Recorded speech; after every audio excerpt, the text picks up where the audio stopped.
Fala pessoal, vamos para mais um episódio aqui da Bravo Podcast e hoje a gente vai entrevistar aqui um grande especialista, né, em APH, né, o professor Anderson, que viralizou nas redes sociais. A gente vai saber um pouco mais da história dele. Professor, começa um pouco explicando aí o que seria esse APH e como você viralizou na internet aí com esse tema. Excelente, Carlos. Primeiramente, quero agradecer o convite, tá, de vocês, todo mundo da Bravo Solution. Tá? É um prazer imenso estar aqui dividindo e iniciando esse podcast com vocês.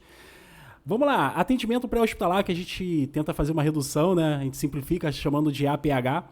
É todo aquele atendimento que a gente faz fora da unidade hospitalar. Eu, como bombeiro militar, quando eu estou na ambulância, tripulando uma ambulância, atendendo a população, a gente está fazendo um serviço de atendimento pré-hospitalar, sendo que tripulando a ambulância. E a gente dá curso de atendimento pré-hospitalar. Todo aquele conceito que a gente atende uma vítima, todo esse protocolo, né, fora de uma unidade hospitalar, a gente chama de APH. Para simplificar, às vezes a gente quer falar atendimento pré-hospitalar e acaba embolando a língua, né? Então a gente simplifica chamando de APH. Em relação a esses vídeos que viralizam, a gente faz assim, de maneira intencional. Tá dando uma aula ali, que dali criou uma expectativa, a gente publicou e, de repente, isso acaba tendo um nível de visualização muito grande. E o que mais viralizou foi a da manobra de desobstrução de via aérea, né? Ensinando o aluno, isso aí foi até um treinamento empresarial, isso é muito bacana. E durante a manobra que a gente ensina lá, ó, colocar o dedo mindinho no umbigo, ali na cicatriz umbilical, gira e realiza 5 compressões, a aluna, de repente, ela esboçou um som. Sim. E ela começou a rir. E ali teve uma interação, ficou uma cena muito engraçada, eu comecei a rir também, né? Todo mundo acabou rindo, eu abracei ela e a gente teve uma interação ali e a gente publicou porque achou somente engraçado. E, vou botar meio que um bastidor de uma aula, de um momento de aula. E isso atingiu 7 milhões de visualizações na internet. Assim, as pessoas do quartel me ligando. Antes, você está aparecendo na televisão. Porque tinha um canal que passa esse negócio de pegadinha, coisa desse tipo. E esse vídeo estava passando. E, cara, acabei de te ver na televisão aqui. Então, assim, foi de maneira intencional.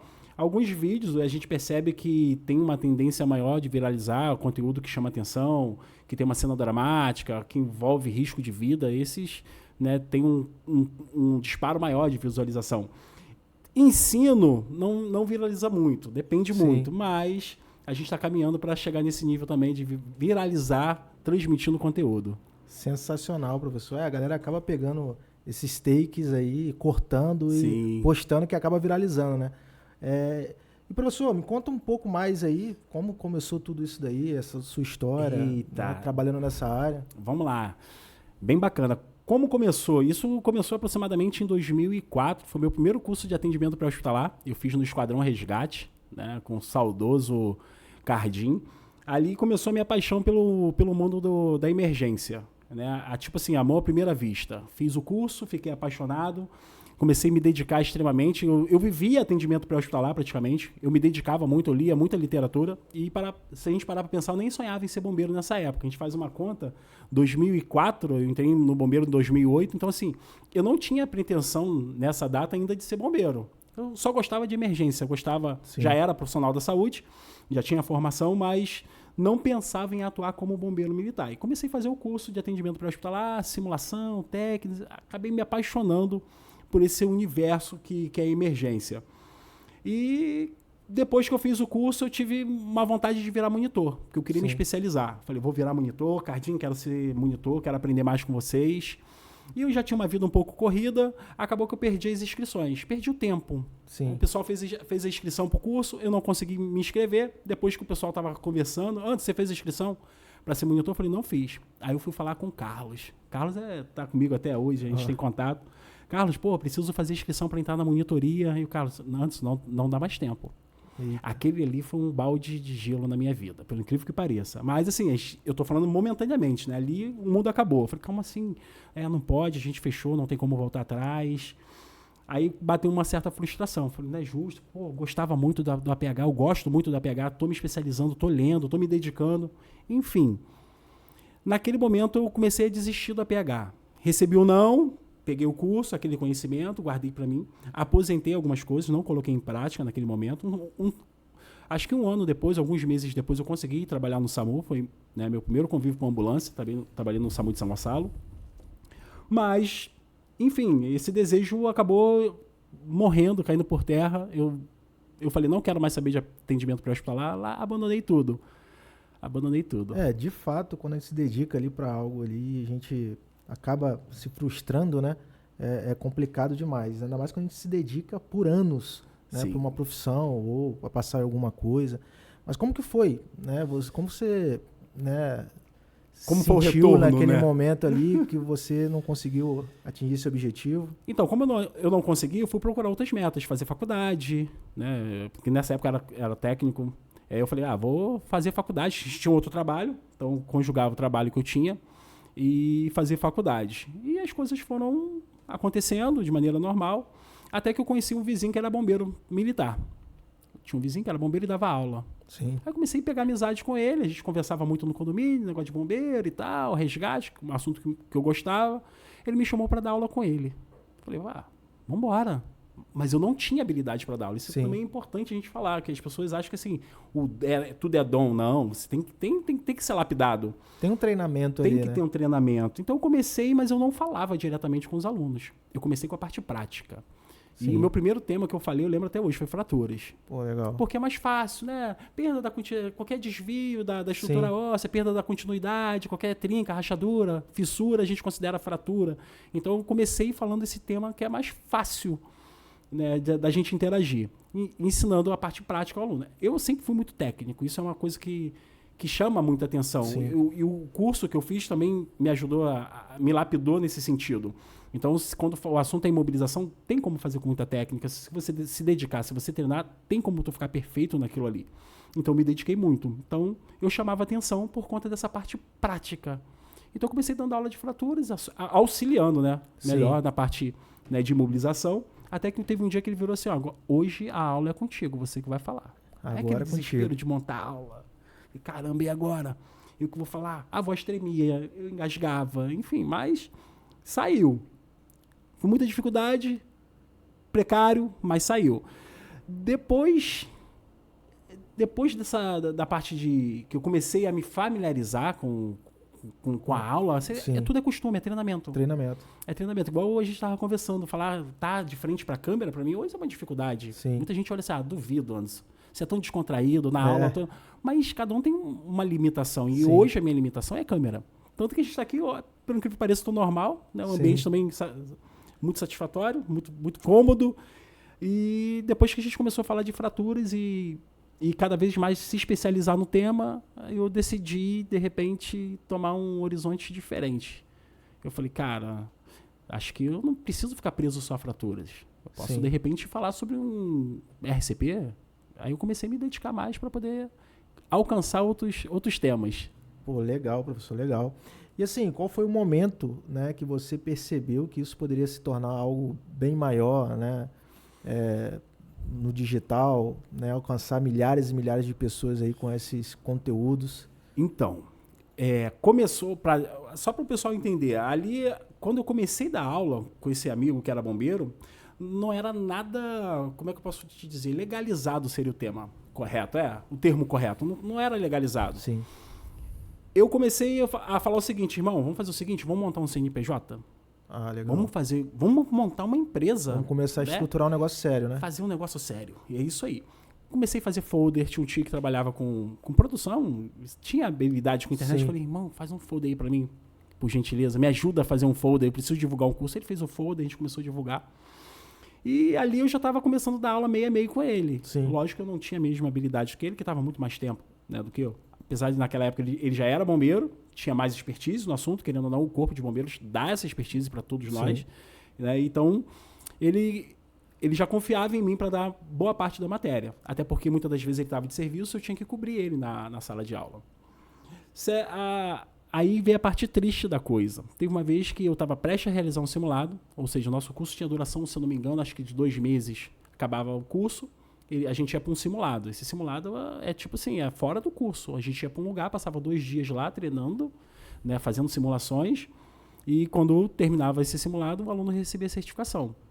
Mas sendo que, acho que 1 semana, 2 semanas antes desse simulado, uma amiga minha veio, fiquei sabendo que você está abrindo curso em Maricá. Sim. Aí eu olhei assim, como assim, curso em Maricá? Não tô abrindo curso em Maricá, o curso é Alcântara. Não, eu vi lá, tá lá no nosso curso lá de enfermagem, ela me mostrou quando eu olhei assim o folder no meu curso lá em Maricá. Ou seja, o meu sócio, naquela época, montou uma turma e não me avisou. Eita. Aí eu falei, cara, não dá para continuar assim. Porque estava gerando uma renda e ele não estava compartilhando isso. Ou seja, não estava sendo uma sociedade. Então, naquele momento, a gente dividiu a sociedade. Eu falei, cara, não tem como. Tanto que eu fui pro simulado sozinho. E eu peguei mais dois monitores e a gente fez o simulado sozinho. E daquele dia em diante, eu falei, cara, e agora? O que eu faço? Agora, a sorte é que a gente não legalizou. Sim. Se a gente legalizasse ali, ia ter um problema maior ainda, né? Tem um problema jurídico até, né? Jurídico tremendo. E dali eu comecei, eu falei, acho que eu preciso fazer sozinho. Sim. Mas sendo que eu não tinha lugar, não tinha tanta habilidade. Mas enfim, eu falei, cara, eu preciso começar. Como que eu vou começar, eu não sei. É complicado, né? Para você escolher um sócio ali, você tem que pensar muito bem, né? Como que foi essa frustração ali, né? Foi o primeiro contato que você teve em ter, de fato, uma sociedade com alguém? Já teve outros episódios, enfim? Não, esse foi o primeiro. Já tive outros episódios, só pra gente entender, montar uma ordem cronológica, foi basicamente assim. Quando eu saí dessa sociedade, eu era muito novo, sei lá, tinha uns 20 anos, praticamente, se eu não me engano, uns 20 anos. Eu não tinha um pensamento tão empresarial. Não sabia, assim, eu vou ser um empreendedor. Não tinha isso. O curso começou com uma coisa que eu gostava muito, tinha uma certa habilidade e queria praticar, para ser sincero. Começou como uma brincadeira. Eu gosto de fazer, vou fazer que vai, enfim, nem sei, assim, você planejava ter um curso, uma empresa? Não, nunca planejei. As coisas foram acontecendo. Tanto que quando a gente rompeu essa sociedade, né, eu fiz o que tinha que fazer com essa turma, fiz o simulado, terminamos o simulado, e ali eu dei uma pausa. Nessa pausa eu comecei a faculdade. Aí na faculdade, estudo, faculdade, curtindo a faculdade, começando a entender como que funciona uma faculdade. Em um dado momento eu falei, vou montar meu curso na faculdade. Legal. Esse momento foi, acho que, o estopim de tudo. Né? Logicamente, ali nessa minha primeira sociedade, eu posso dizer que foi onde eu criei, né, experiência de aula, onde eu aprendi boa parte de como dar aula, comportamento. Eu aprendi algumas coisas que eu carreguei em um certo momento. Lógico que depois a gente acaba tendo uma linha própria, né, de postura, de conhecimento, de didática. Mas na faculdade eu falei, cara, eu vejo uma possibilidade de avançar. Legal. Foi onde eu comecei eu falei, vou montar um curso de primeiros socorros na extensão da faculdade. Porque na extensão da faculdade é o seguinte, você paga um valor, na maioria das vezes um valor simbólico, R$60, Sim. 80, para você fazer um curso. E eu falei, como que eu vou fazer isso? Que na maioria das vezes quem dava aula no curso de extensão eram professores renomados. Cara, eu era aluno. Antigamente quem lotava o auditório da Universo era o professor Nelson falando de feridas. Sim. Dava 100 alunos, que era uma pessoa muito renomada. Como que eu vou fazer isso? Como que eu vou falar, eu sou o quê? Eu não sou nada, só tenho um curso de atendimento pré-hospitalar. Sim. Entendi, eu só tenho um curso e muita vontade. Mas como que eu faço? Como que eu explico isso para uma faculdade? Não é muita coisa, isso não vai passar credibilidade. Não sei. Teve que vender ali um negócio pro diretor, pro dono da faculdade. Né, pro diretor. Eu sei que eu levava uma prancha e 3 colares cervicais dentro, uma prancha, né, na mão, não tinha carro, e 3 colares cervicais na mochila. Levava aquilo para a faculdade para mostrar, não, a gente pode fazer um projeto, isso aqui é minha prancha e tal. A gente vai fazer curso de primeiros socorros, ensinar a estricar, colocar uma pessoa na prancha, como que a gente atende um acidentado. Hoje eu penso isso, eu vejo, cara, eu tinha um parafuso a menos. Sim. Tinha. Hoje eu acho que eu não teria coragem de fazer isso. Juro pra você, Carlos, não teria. Sei lá, vergonha ou não acreditar num propósito. Mas naquela época, no início, não deu certo. Amigos da faculdade riam de mim. Sim. Zombavam. Você é maluco, cara. Eu entrava com a prancha no ônibus, eu tinha que botar pela janela. Eu lembro até hoje, botar assim, pela janela. Pedir o trocador, que na época tinha trocador. Me ajuda aí, irmão. Entrava, eu andava do Alcântara, ali do centro do Alcântara, eu morava em Itaboraí. Sim. Saía do Alcântara ali e nem pegava outra condução. Ia a pé pra faculdade com um negócio de madeira embaixo do braço. Se falar que isso não é uma coisa de doido, eu chego a ficar arrepiado só de lembrar. Caramba. Porque mexe, se você olhar, você criar essa prospecção, você olhar lá pra trás e você ver que você passou aquilo dali e que muitas pessoas zombaram de você naquele momento, né? E anos depois aquilo dali floresceu, cara, é algo que é coisa de Deus. No primeiro momento eu não consegui vender pra faculdade. não consegui. Eles não aceitaram. Não aceitaram, socializar. não deram nega, mas, né, cara ali, ó, não tem como nesse momento, não tem como. Era muito burocracia ali para Burocrático. colocar ali Era uma burocrático, posição. Até que, acho que por muita insistência, eu consegui. Aquele mesmo folder que a gente usou, levei para a faculdade, apresentei, mostrei, né, ao diretor. Ele falou, quer saber? Vou te dar um voto de confiança. Vamos Caramba. abrir uma turma, Falei, vambora. Beleza, inscrição, divulgação, panfleto na faculdade. Às vezes ia em sala, ó, a gente vai fazer um curso de emergência, falar sobre isso. Aquela expectativa, garoto novo, muita energia. Não tinha vergonha nenhuma naquela época, nenhuma. E comecei a divulgar em todas as salas. Beleza. Abre inscrições, está aberta, tudo bonitinho, divulgando na faculdade. Beleza. Teve um momento que eu fui na sala de extensão para ver quantos alunos tinham. 60 naquele momento. Caramba. 60, eu olhei assim, mentira. 60 era coisa dos professores super antigos, sabe? Eu falei, não acredito, né? Não, já tá com 60 Mas inscrições. a divulgação foi feita em algum portal da faculdade? Não, nenhum portal, só no boca a boca. Só no boca a boca. E panfletagem, só. Sala de aula, boca a boca. E a gente foi vendo. Minha primeira turma, fechei com 90 alunos. Minha primeira Caramba. turma, 90 alunos. A gente vai botar a foto aqui, ó. A gente vai botar a foto aqui pra vocês. 90 alunos praticando, falando de emergência. E ali começou. Pô, então ali você percebeu ali que é um nicho com alta demanda, né? Muita, Aquilo ali muita. deve ter virado uma chave na sua cabeça de que, ó, não, aqui tem um jogo que pode se tornar algo bem maior, Sim. né? E assim, eu não tenho como mentir, a faculdade me deu know-how, me deu conhecimento, me deu visibilidade. Porém, eu teve um momento que eu falei, cara, eu preciso voar mais alto. Vou ver se... E quando eu falo sobre isso, um ponto-chave importante, eu falar assim, é difícil a gente contar a história, porque são muitos detalhes. Então, às vezes, sempre acaba faltando uma coisa. Eu não poderia deixar de dar esse detalhe, que é uma pessoa que me ajuda até hoje. Eu lembro que teve um momento que eu cheguei dentro de sala de aula, virei para uma amiga minha e mostrei um panfleto. Sim. Falei, esse aqui é meu projeto, né? Eu quero montar um curso de emergência dentro da faculdade. Um folder simples, eu imprimi num papel normal, não era nem papel gráfico, nem nada. Aquela folha A4, tinta normal. Ela, que folder bonito, que maneiro, vai dar super certo. Sim. A única pessoa que confiou naquele momento no meu projeto. Caramba. A única pessoa. E eu faço questão de falar nisso porque ela tem participação até hoje na empresa. Porque Legal. tempos depois ela virou minha esposa.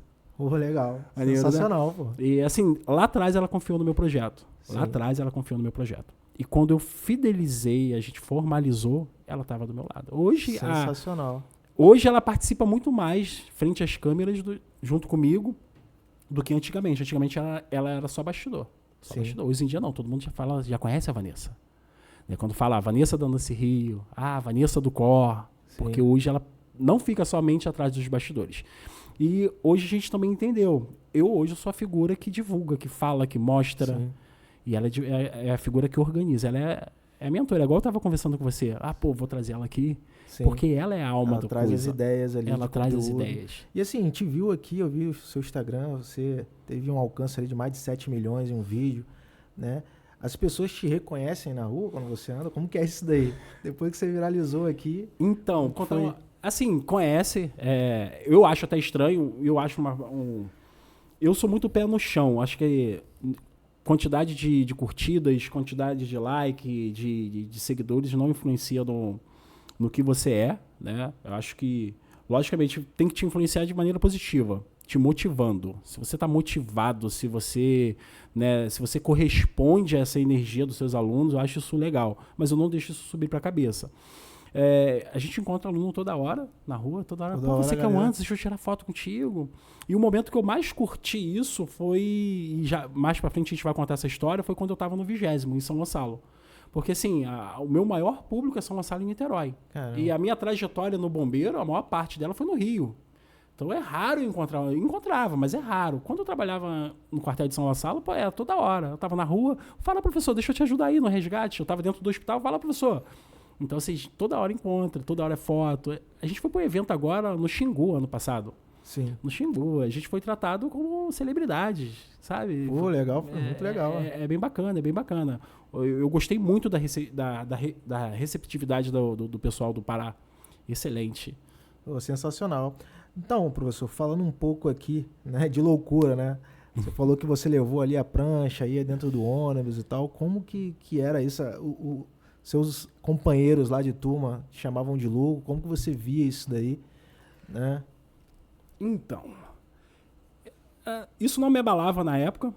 Não sentia nada. Acho que naquela época eu tinha um propósito. Eu tinha uma visão, que essas coisas negativas não me afetavam, pelo incrível que pareça.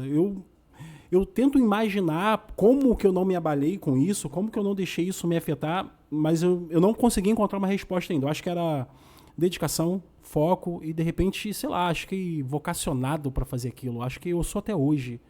Eu vivo a APH praticamente todo momento. Hoje Sim. a APH eu posso falar, é minha vida. Eu só vivo de APH. Hoje, tudo que eu tenho na minha vida, tudo que eu conquistei hoje foi devido ao atendimento pré-hospitalar, foi devido à aula, foi devido a todo esse processo, essa doideira de colocar uma prancha dentro de um ônibus, né, me trouxe até aqui, se a gente parar para pensar. Se eu ganhei 7 milhões de visualizações e curtida, foi por causa de um evento que eu fiz lá atrás, de uma força de vontade, de uma ação, né, de remar contra a maré, tá todo mundo indo em uma direção, eu falei, não, vou na direção oposta.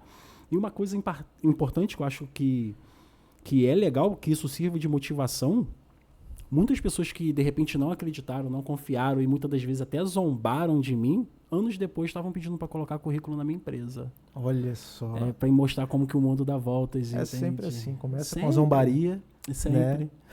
E depois perguntou se podia fazer parte da nossa equipe. Isso é legal, não guardo mágoas. Sim. Né? Isso... De repente, se eu tivesse no lugar deles, poderia ser que eu também não acreditasse num sonho, porque cada um vive o seu sonho. Aquele era o meu sonho. Sim. Então, só quem sabe se aquilo poderia ser real ou não, naquele momento era eu. Eles não tinham noção. Para eles era uma verdadeira doideira, que realmente é. Hoje eu enxergo lá atrás, eu sei que é uma doideira. Né? Não teria coragem de fazer hoje, sair de um lugar com uma prancha, pegar um ônibus e ir andando não sei quantos quilômetros até chegar numa faculdade. Acho que eu não teria. Uma loucura. Acho que não teria. Uma pergunta aqui que eu até, né, pensei aqui agora. Eu converso com muitos amigos do Corpo de Bombeiro, né? E a gente vê que, de fato, vocês treinam, né, e vão para a guerra. Vão, de fato, para a operação ali, né? Você acha que essa prática real ali influenciou muito nessa tua capacidade de pensamento, em dar aula, né, em explicar com mais técnicas? A prática real ali, ela influencia nessa sua expertise aí? Influenciou demais. Então, vamos lá. Eu comecei em 2004 fazendo o curso. Em 2007 eu já estava no processo de formação da empresa. Em 2008 eu entrei no bombeiro. Sim. E assim, querendo ou não, eu entrei com o pé lá na frente, porque eu já trabalhava com a PH. Então, assim, eu já vivia, querendo ou não, o atendimento pré-hospitalar. Eu já dava aula. Então foi até mais, assim, tranquilo, né? Foi mais tranquilo. Tanto que, assim, na minha formação, quando o assunto foi atendimento pré-hospitalar, que se a gente parar para pensar, é um dos carros-chefes também do Corpo de Bombeiros, né? A gente tem o setor de combate, né? Que são o pessoal combatente, que está ali combatendo fogo, tirando gente da ferragem. A gente tem um corpo de saúde, né? O pessoal da ambulância. Então, na minha formação, eu não tive dificuldade, porque todos os assuntos que eram abordados ali, eu já praticava. Tanto assim, que tinha amigos que passaram no concurso e falavam, antes, o que é CAD? O que é desfibrilador? Eram equipamentos que tinham dentro da ambulância que eu já trabalhava, que eu já sabia. Eu, ajudar. Desfibrilador é isso aqui, a gente vai usar em ritmos chocáveis, né? E se for ritmos chocáveis, ele vai pedir para usar. O CAD era um instrumento que a gente utilizava para tirar a vítima de dentro do carro. Então, muita gente ficava perdido, não conhecia o material. Eu já tinha uma certa afinidade. Então, assim, querendo ou não, me colocou um passo à frente. Com o tempo, logicamente, eu também não posso ser injusto, com o tempo, com toda a certeza do mundo, a vivência, a expertise que eu adquiri foi com a prática real. Foi com os atendimentos reais que eu fazia. Aí sim. Aí eu saí aperfeiçoando, né? Fui aperfeiçoando. Eu saí daquela... Eu era muito técnico, porém em sala de aula, né? E sim. Agora, na vida real? Então, assim, é uma trajetória diferente. Entende? Assim, logicamente, assim, você ser muito técnico é excelente, mas eu falo isso até em aula, até hoje. Se eu tenho um cara que ele é muito técnico e eu tenho outro que não tem o psicológico preparado, nenhum dos dois vai fazer um bom atendimento. Eu tenho que ter uma balança. Eu tenho que ter um cara que seja muito técnico e tenha um psicológico preparado. Porque se isso desandar, alguma coisa em algum momento não vai sair legal. Um exemplo, se de repente eu estou com uma vítima de atropelamento, mas sendo uma vítima bem grave, inconsciente, com uma lesão significativa na cabeça, sangrando bastante, eu sou muito técnico, eu sei fazer a ação. Mas aquela cena me chocou, porque de repente era uma criança. Aí eu começo a ficar nervoso, eu não consigo perceber quais são os sinais que ela está me apresentando, ou seja, o meu atendimento não vai ser um dos melhores. Isso tem que estar andando lado a lado. Então eu sempre falo para os alunos, para quem está assistindo a gente na live, se você quer ficar bom em alguma coisa, que você treine, se capacite e treine, se for realmente o atendimento pré-hospitalar à sua vontade, que você tenha o seu psicológico preparado. E como que eu preparo o psicológico do meu aluno? Que também não tem como eu falar, Carlos, olha só, eu vou preparar teu psicológico hoje. Não tem como. É onde entram os simulados. Por isso que a gente fazia as simulações. Quando a gente fala de simulação, é tirar um final de semana para colocar uma vítima sangrando debaixo de um carro e o aluno chega lá e ele toma aquele susto. Caramba, a vítima está sangrando, cuspindo, gritando. Então ali a gente começava a moldar um pouco ou direcionar o psicológico. É isso aqui que você vai encontrar no atendimento pré-hospitalar. Uma pessoa gritando, olhando nos seus olhos, falando, por favor, salva a minha vida. Ou então, de repente, algo pior, por favor, salva, esse é o meu único filho. Você lidar com esse tipo de coisa é tão difícil como você fazer uma técnica ou tentar reanimar alguém. Isso é bem complicado. E isso eu tento passar até hoje para os nossos alunos. Tem o psicológico preparado, não somente a técnica. Sensacional. Então, vocês ali tentam se aproximar, né, o máximo possível da realidade, né? Já aconteceu de algum aluno, né, ser muito técnico e, em determinado momento ali, real mesmo, né, ele travar no momento ali? Vários. Vários. A gente tem cenas mirabolantes que não tem na internet. Se eu divulgar isso, você não vai ver. Sendo que, assim, eu vou citar porque ele é um amigo pessoal meu. Além dele ser professor, já foi meu professor de faculdade, ele é um amigo pessoal. Carlos Molina. Cara, enfermeiro extremamente experiente, né? E ele ganhou a gente pelo seguinte, quando ele foi fazer o curso comigo, eu falei, cara, o que você está fazendo aqui? Vim fazer teu curso. E isso, querendo ou não, é aprendizado para mim.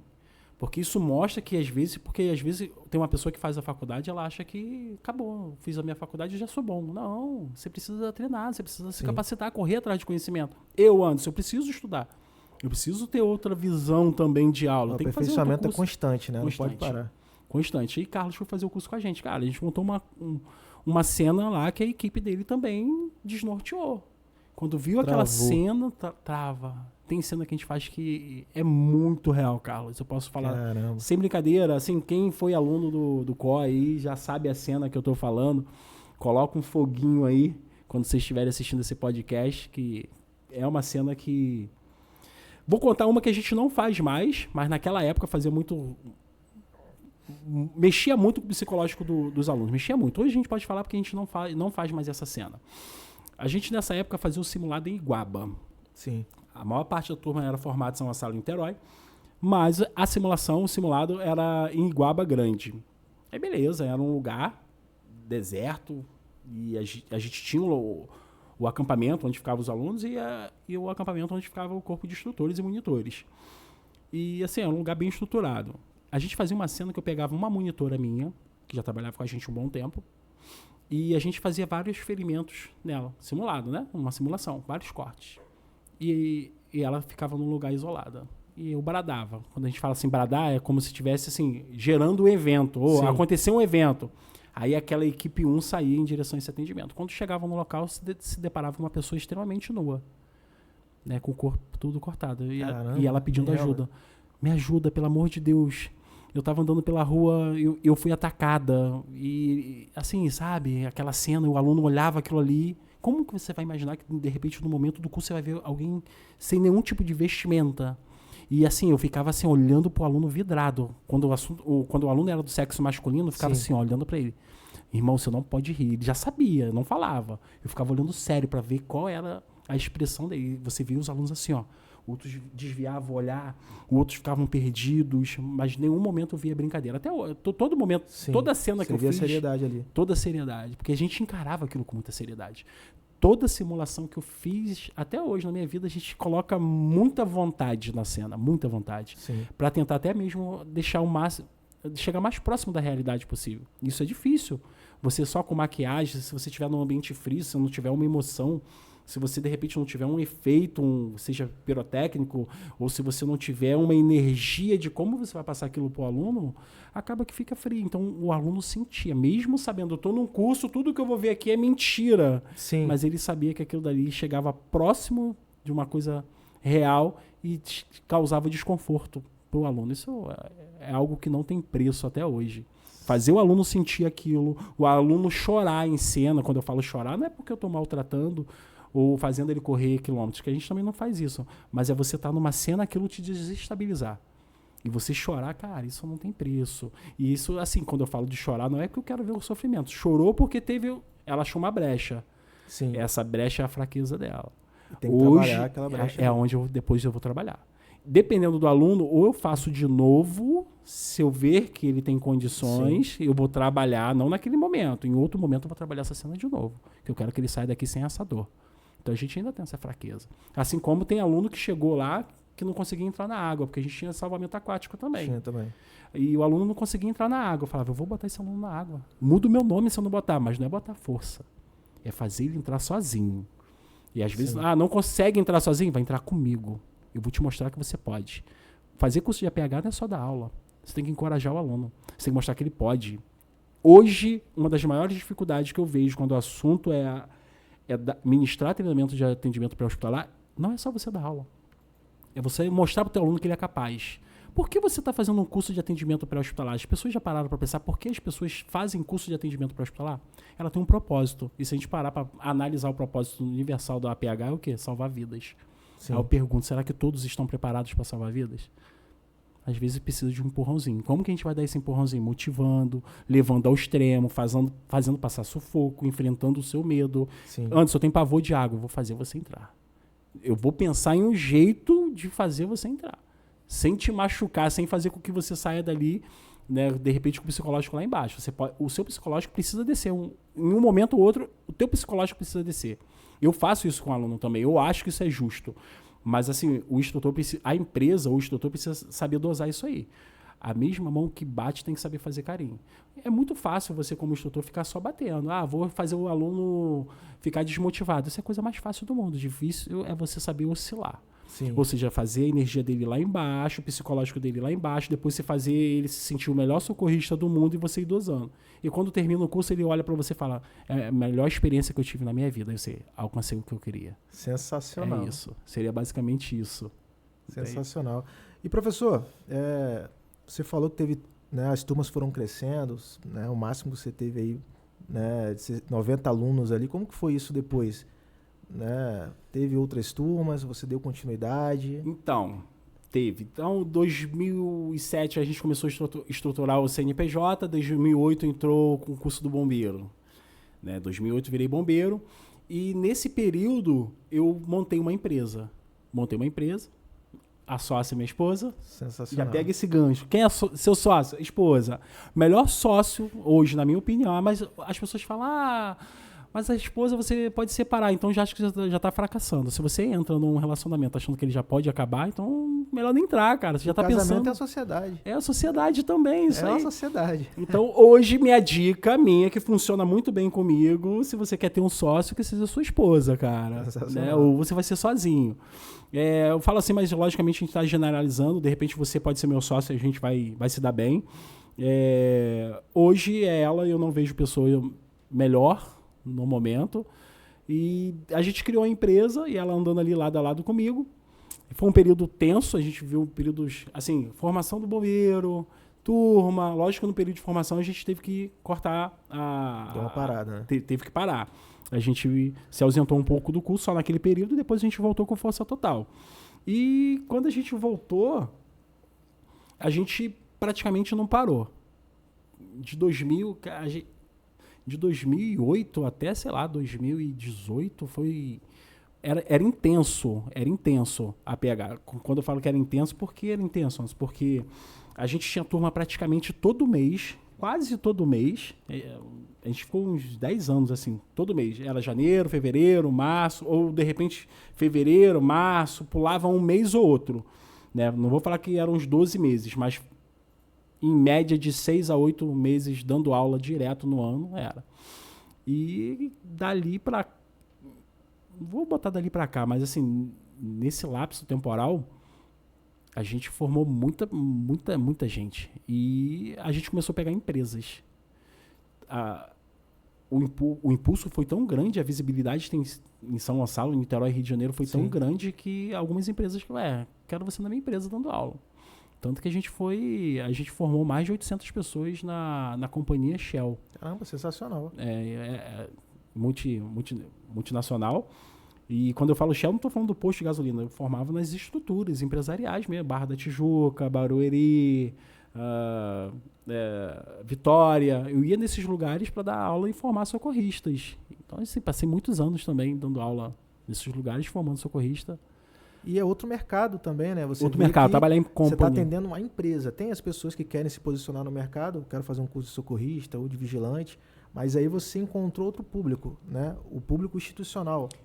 As empresas necessitam também isso. Que e o bacana assim, que eram pessoas que não eram da área. Era gerente, era o... era um treinamento. Era treinamento que todo mundo tinha que fazer. Isso eu acho legal das multinacionais. Que tipo assim, vai ter uma equipe de socorrista voluntário. Então, cada pessoa do setor, eu preciso de 10 do setor, então vai lá. Ou então, preciso que o setor inteiro faça esse curso. O setor inteiro fazer o curso com a gente. Então, é uma visão no padrão internacional. E eu gosto de falar isso porque quando a gente fala de atendimento pré-hospitalar, boa parte do nosso conteúdo, 90% dos nossos conteúdos vem lá de fora. Então, se eu falo de um livro hoje, a gente vai falar do PHTLS, vem lá de fora, do ITLS, e a gente tem uma lista gigante. Então, a literatura base nossa para dar aula hoje em dia são internacionais.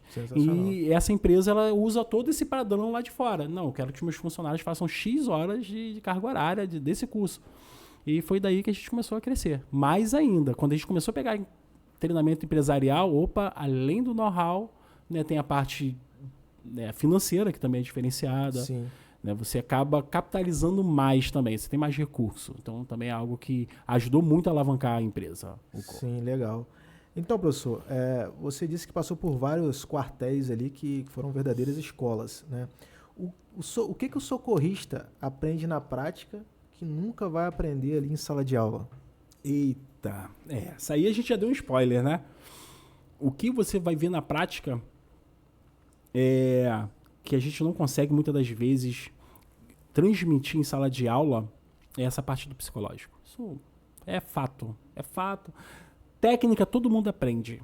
Se eu falar assim pra você, já fez reanimação alguma vez, Carlos? Já reanimou algum boneco? Não. Não tem noção de profundidade, como que faz? Nas Forças Armadas a gente fez algumas instruções, então, mas na mas real... não é algo que se pedir pra fazer aqui, vai fazer com 100% de técnica, vai conseguir? Não. Mas se eu pegar você 10 minutos e falar, Carlos, você tem que colocar a mão assim, parte hipotenar no tórax da vítima, vai comprimir de 5 a 6 centímetros, numa frequência de 100 a 120, cara, você vai fazer. Sim. Eu consigo te doutrinar isso. Isso é fácil. Técnica. Onde eu quero chegar? Todo mundo pode ter técnica. Basta treinar. Basta ter um segmento. Agora, uma coisa que eu não consigo garantir que todo mundo vai ter. Psicológico preparado.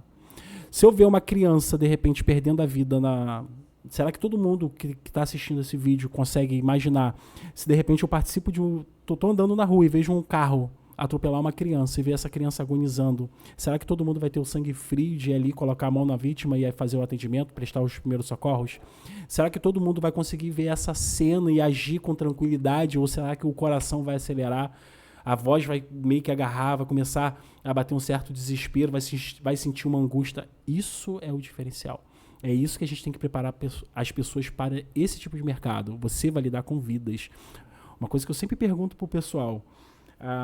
Hoje a PH parece que virou moda. Eu vou fazer porque eu posso trabalhar no SAMU, vou botar aquele macacão, vou colocar um óculos e vou ficar maneiro na foto, vou botar uma foto no Instagram e aquilo vai hypar, né?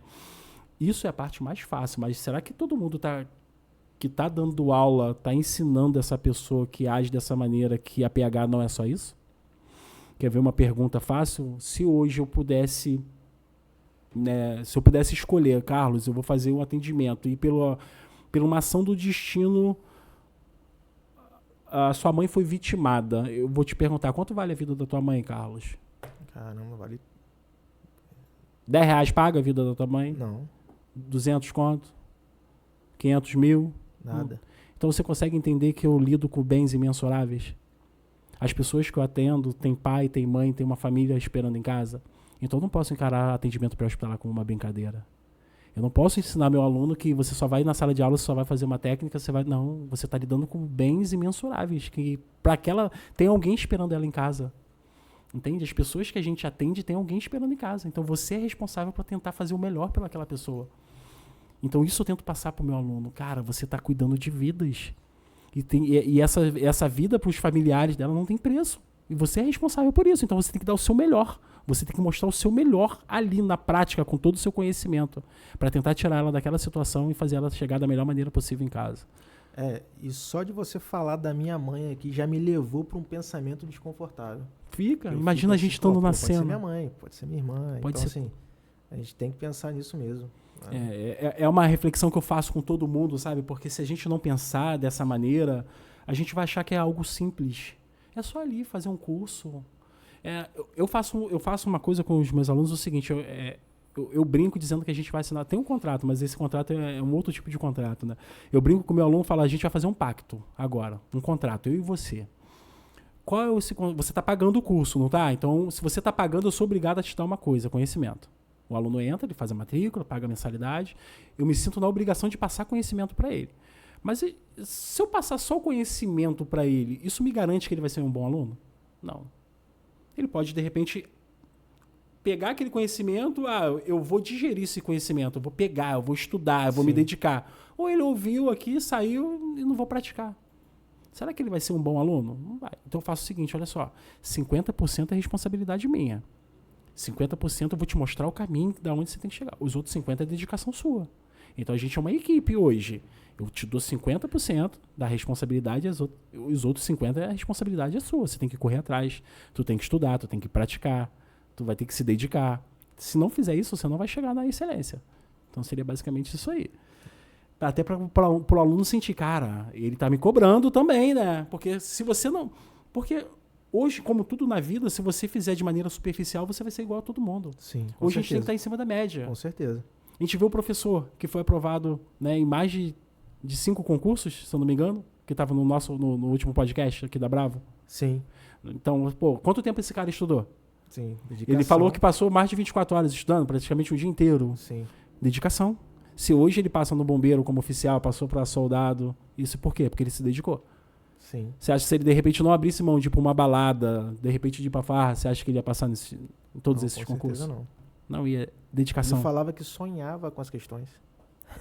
Você vê o nível de imersão que ele... Não é? Ele sonhava com aquilo ali e no outro dia ele conseguia resolver. E cortando aqui o podcast, um pouquinho dessa temática, aproveitando que a gente está falando nisso, né, vamos divulgar, né? A gente tem a Level Up, que é o curso preparatório, então a gente vai deixar o link aí em qualquer momento do podcast, em algum momento na tela. Se você pensa em fazer prova para o bombeiro, para a polícia militar, não deixe de clicar no link que vai estar aparecendo aí na tela, procura Level Up, ou o pessoal da Bravo Solutions que vai te direcionar para os nossos atendentes, né, que eles vão estar explicando tudo, de como você faz a matrícula, de quais são os dias, como vai ser, se vai ser imersão, se vai ser online. Então, qualquer tipo de dúvida, só procurar a Level Up aí, que vai estar aparecendo na tela, no link. E também tem aí o curso Operação e Resgate, que a maioria já conhece aí, curso de atendimento pré-hospitalar, tá? Também, quem tiver interesse em fazer curso de atendimento pré-hospitalar, só clicar no link aí ou seguir nosso Instagram, que em qualquer momento deve estar aparecendo aí na tela. Sensacional, beleza? Professor. Uma pergunta aqui, muito interessante, né? Com certeza você já viveu eventos ali extremamente desafiadores, né? Explosões, desabamentos, afogamentos, mortes, enfim. Qual ocorrência marcou, né, você como ser humano, assim, você fala, não, isso aqui de fato eu não consigo esquecer? Cara, são vários, né? Só pra gente falar, assim, depois que eu ingressei no bombeiro, eu passei por bastante quartéis no Rio de Janeiro. Só pra gente fazer um resumo aqui, minha primeira unidade foi o quartel de Santa Cruz, pertinho, né? Morava em Rio Bonito na época, ia pra Santa Cruz. Depois de Santa Cruz eu fui pra Campo Grande. Depois de Campo Grande, Barra de Guaratiba. Barra de Guaratiba eu consegui uma permuta, fui pra Ramos. Ramos tive uma experiência também muito bacana, eu gosto de falar dessa experiência. Eu trabalhei com o subtenente Trajano, muitos anos que eu não vejo, né? Acho que com certeza já deve estar na reforma. E o tenente Maximiliano, um enfermeiro, cara de excelente qualidade. Acho que a gente tinha dois extremos ali. O Trajano com uma habilidade tremenda de lidar com a população, Sim. subtenente Trajano, e o tenente Maximiliano, uma habilidade tremenda com a ciência. Tanto que hoje ele é instrutor do NEP do SAMU de Niterói. Cara, Legal. excelente. Quando eu conheci ele, no meu primeiro serviço em Ramos, quando a gente estava nessa ambulância que a gente chama de ambulância intermediária, eu achava que ele era médico, só para você entender a postura dele. Sim. Um enfermeiro, bem posicionado, bem estudado. Cara, eu olhava assim, cara, esse cara é médico, trabalhando com médico. Depois, acho que do segundo ou terceiro plantão, que eu vou descobrir que ele é enfermeiro. Cara de excelência, de excelência. Foi um quartel que eu comecei a sair da minha zona de conforto. Morava em Rio Bonito, todo mundo apelida de Rio Bonito de roça. Não tinha muito contato com comunidade. Foi onde o Trajano me ensinou muitas habilidades de como você entra e sai de uma comunidade. Que, querendo ou não, você tem que ter... Nascimento, você tem medo? Hoje eu não tenho medo, graças a Deus não tem. A gente sabe entrar, sabe sair. O bombeiro tem boa aceitação, mas também é tudo do jeito que você chega, né? Então, hoje em dia... teve uma vez contar uma história aqui. Se eu não me engano, foi no quartel de Campim. Foi no quartel de Campim ou do Meia. Eu esqueci o oxímetro dentro da casa do paciente. E ficava dentro de uma comunidade. Dentro de uma comunidade. Dominada. E beleza. Voltei pro quartel e tal. Em dado momento a gente deu falta do oxímetro. E, meu Deus, só pode ter ficado na casa do paciente. E, às vezes a gente conseguia entrar na casa do paciente porque o solicitante ou o parente encontrava a gente na barricada. Sim. Ia com a gente de ambulância até lá. Eu falei, preciso pegar o oxímetro, senão eu vou ficar preso. Né? Pô, o oxímetro que a gente tem na ambulância é R$2.000, R$3.000 aproximadamente. Né? Eu falei, vou ficar preso. Não, vamos lá. Eu tava na troca de serviço, acho que eu tava dobrando, alguma coisa do tipo. O condutor que tava não queria ir. Falou, não vou entrar não. Eu falei, não vai entrar não? Não. Não problema não, fica aí, eu vou. Fui a pé, subindo assim a ladeira. Tá maluco? Aí lá tinha uma guarita lá em cima. Caramba. Bom, fardado de bombeiro, subi lá, ó, bonitão. Fala, irmão, tudo bem? Técnica do Trajano, irmão. Fala, tudo bom, irmão? Pô, bombeiro, fiz o atendimento hoje aí de manhã, esqueci um material aí. Pô, se eu não pegar esse material, eu vou ficar preso. Não, bomba, vai lá. Fui lá na casa da mulher, toquei a campainha, peguei o oxímetro e voltei. Cara, Nascimento, você é maluco? Falei, não é maluco, pô. Nosso trabalho, a gente tá fazendo nada demais. Tudo é o jeito que você chega, se apresenta, lida. Então, acho que essas habilidades foram essenciais.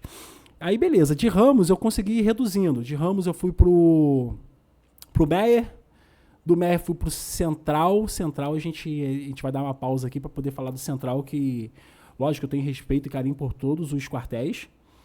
Passei por Campim também, um quartel que corre bastante, mas o quartel Central foi uma das melhores escolas que eu tive a nível CBMES. Até porque a gente pega... Quando eu fui pro Central, o Rio de Janeiro vivia um momento que região metropolitana, quem tripulava a ambulância do SAMU éramos nós. Naquela época, quem tripulava a ambulância do SAMU era o bombeiro. Sim. Ou seja, todos os civis saíram do SAMU e quem tripulava a ambulância do bombeiro, do SAMU, era o Corpo de Bombeiros. Então, como que a gente atuava?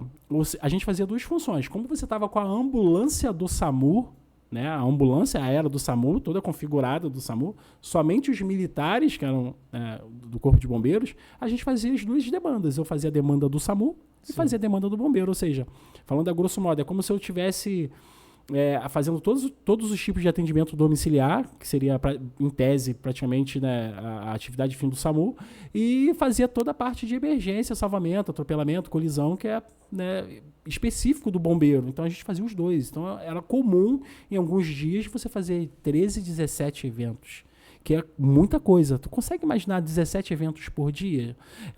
Lógico que a gente não consegue estipular assim, cada evento você faz em meia hora, cada evento você faz 1 hora. Pode ter um evento que você faça em 40 minutos e outro você faça em 1h30. Eventos que você fala são ocorrências. Atendimentos, ocorrências. Ali. Se a gente bota 17, se cada um durasse 1 hora, a gente tem 17 horas. E tem evento que você sabe que você trabalhou mais. Então, assim, era uma rotina exaustiva demais. A gente trabalhava muito, né, nessa época. Então, no Central foi uma escola.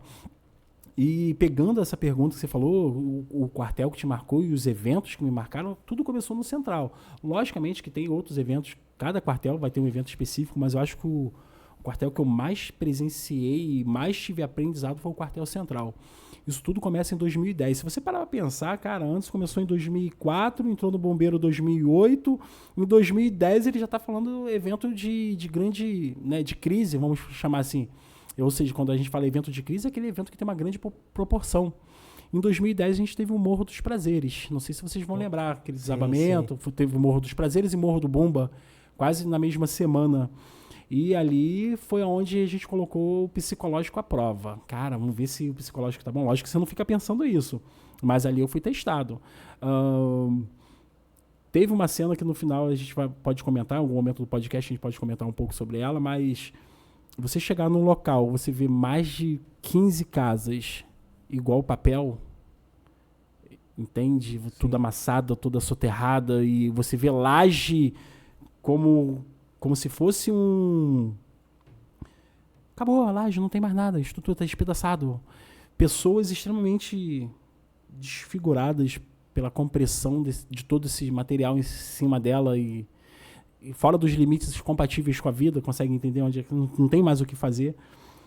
Foi um cenário bem caótico. E assim, e pelo incrível que pareça, ali naquele momento, o psicológico estava 100%. Naquele momento, nos primeiros momentos, estava 100%. E só pensava em trabalhar, buscar vida. A gente queria achar vida. Pô, achou de repente situações que não tinha mais o que fazer? Deixa você triste? Deixa. Mas às vezes você está tão focado em buscar a vida que, cara, esse aqui eu não consigo resolver mais. Quero que o pessoal entenda o seguinte, eu não estou desmerecendo ou não estou tendo empatia pelo aquele acontecido. Não é isso. Quando a gente está numa situação de sinistro, eu tenho que estar focado. Imagina só, eu não tenho mais o que fazer aqui com essa xícara, eu vou ficar preso a essa condição e não vou conseguir avançar por essas 3. Então, assim, eu tinha que esquecer aquilo dali. Sim. Aquilo não podia ficar na minha cabeça. Meu mindset tem que mudar, cara. Vamos buscar outra solução. Qual é a outra solução? É busca e salvamento? Vamos buscar então quem está vivo, quem tem possibilidade de estar vivo.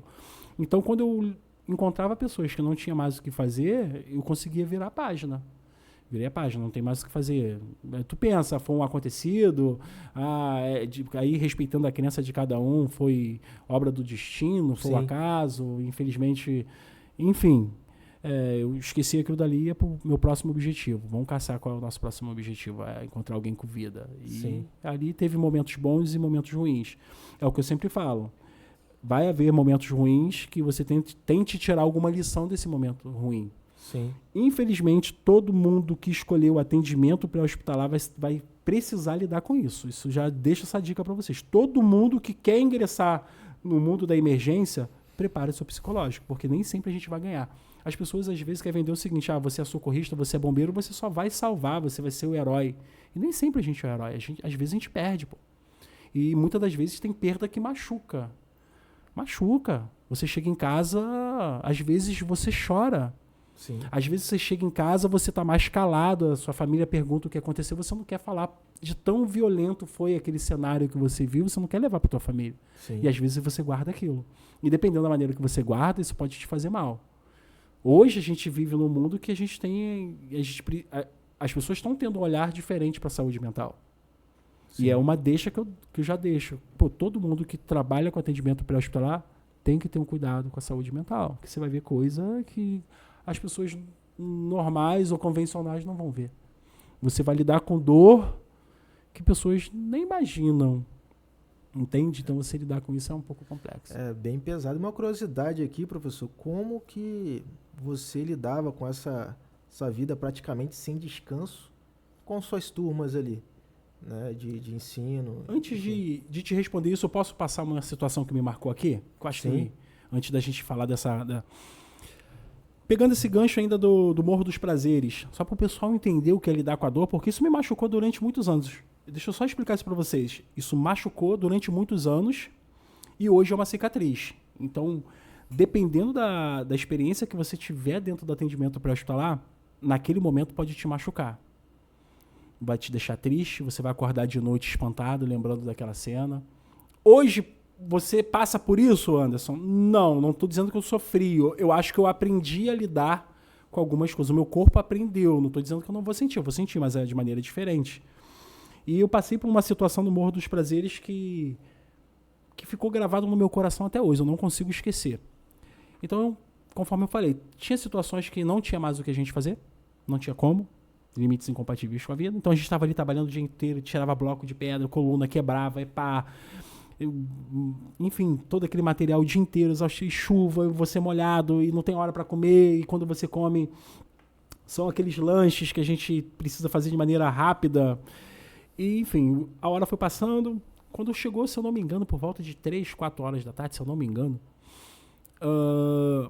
a gente conseguiu acessar um local. Eu separei essa foto para vocês, tá, pessoal? Depois vai estar rolando em algum momento aí do podcast, que a gente conseguiu acessar por trás de uma casa uma garagem. E nessa garagem a gente ouviu um som.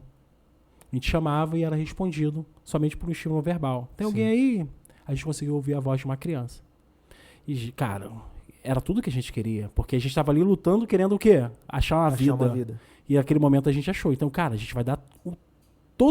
Toda a nossa energia vai para ali. E foi o que a gente começou a fazer. Vamos começar a abrir espaço. Estava com muita lama. Para você ter ideia, para a gente acessar essa garagem, a gente estava com corda na cintura, amarrado. Caramba. Porque tinha momento que você ouvia, tipo uma onda de lama. Imagina você estar numa praia, a gente vê aquele barulho da onda, mas um barulho mais denso. Sim. Muitas das vezes você ouvia isso. O que era? Deslizamento de massa, ou seja, um novo deslizamento no local. Então, por isso que a gente ficava com corda. E teve uma hora que a gente começou a cavar ali, contato verbal com a criança, tudo bacana. E, se você tá ouvindo a voz, sinal que tem vida. E se você ouve, é sinal que tá próximo. Só não tinha campo visual. Tinha muito escombro dentro de uma garagem, enfim. E beleza, a gente cavando ali com a mão, com o pá, com o material que tinha. Eu sei que em determinado momento a gente começa a ouvir um barulho denso, monstruoso. Como se fosse uma avalanche. Um novo deslizamento, mas sendo que na nossa direção. Nossa. Nesse momento, o que a equipe fez? Porque tem uma equipe que fica à retaguarda, protegendo as pessoas que estão no cenário, na zona quente. O pessoal começa a puxar a corda e tirar a gente da cena. Você consegue imaginar que você está aqui a poucos metros de alguém para salvar uma vida e de repente você é obrigado a sair daquele local? Porque naquele local está te colocando, naquele momento, a sua vida e dos seus pares estão em risco. E aquela corda é puxada. Cara, é igual imagem de desenho, dá vontade de fincar a unha assim no chão, de você ficar, mas não tinha como ficar. E contexto, né? A onda vai, aquela onda de lama, e tapa toda a garagem novamente. Tudo que a gente estava tentando fazer, desobstruir, limpar o acesso, foi tudo bloqueado novamente. Cara, naquele momento a nossa energia ainda não desceu, não. Assim, você fica frustrado, não vou mentir.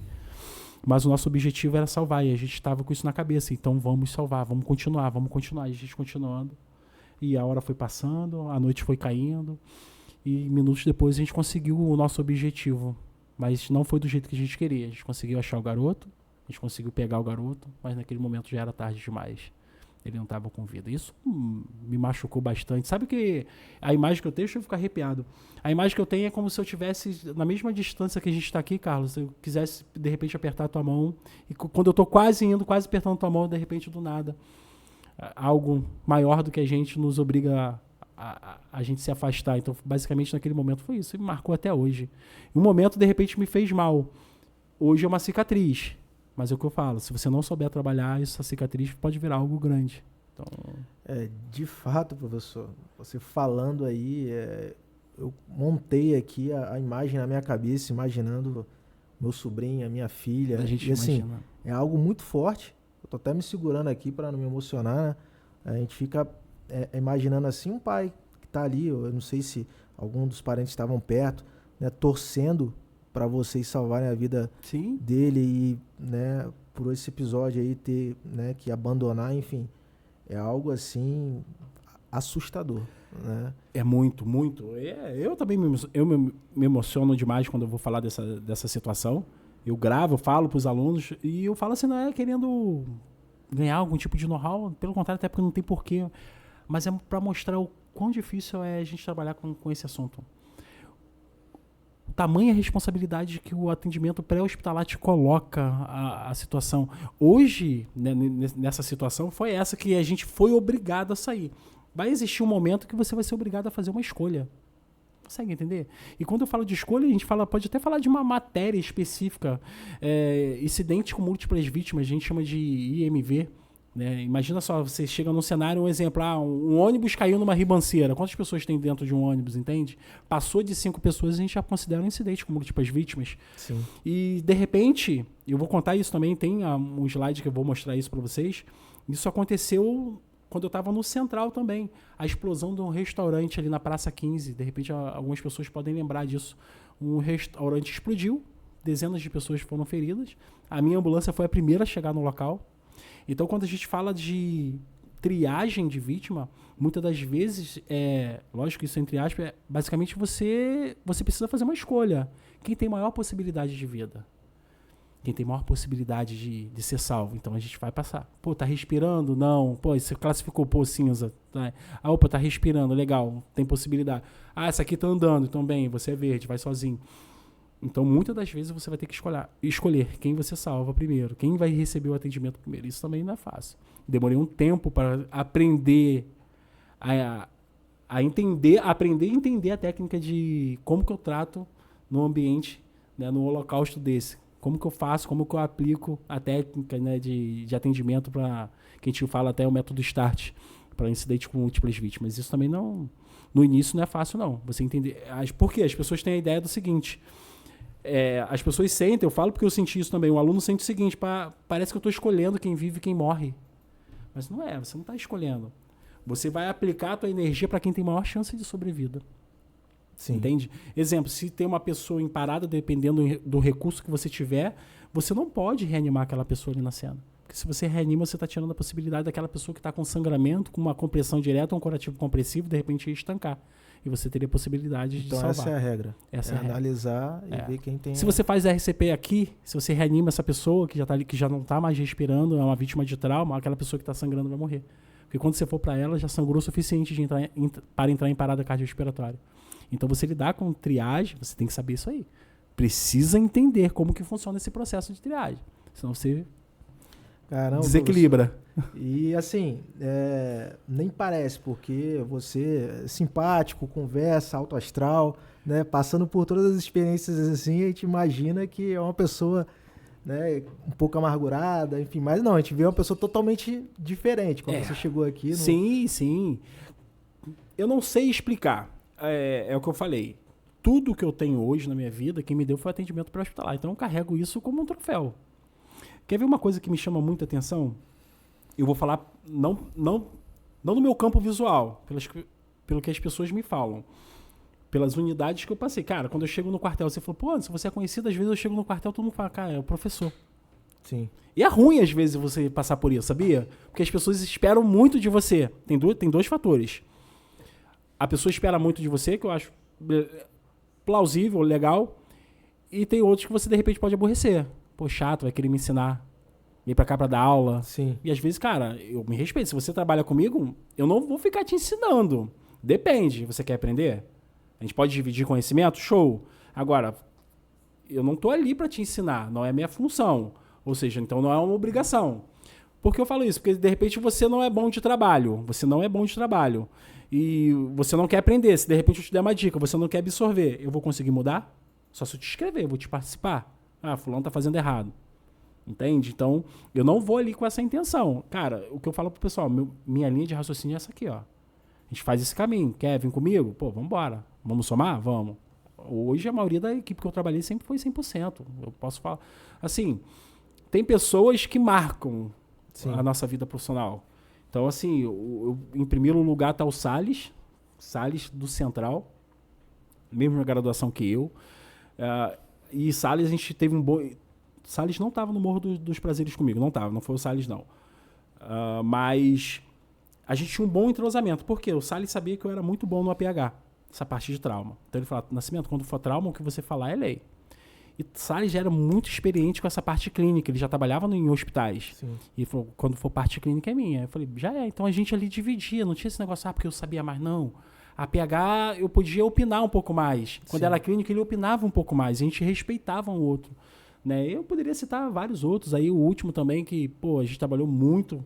Cabo Costa.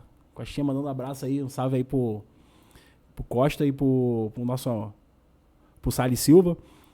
Costa também, cara, um cara bom de desenrolo, bom de prática. A gente tinha um entrosamento também super maneiro.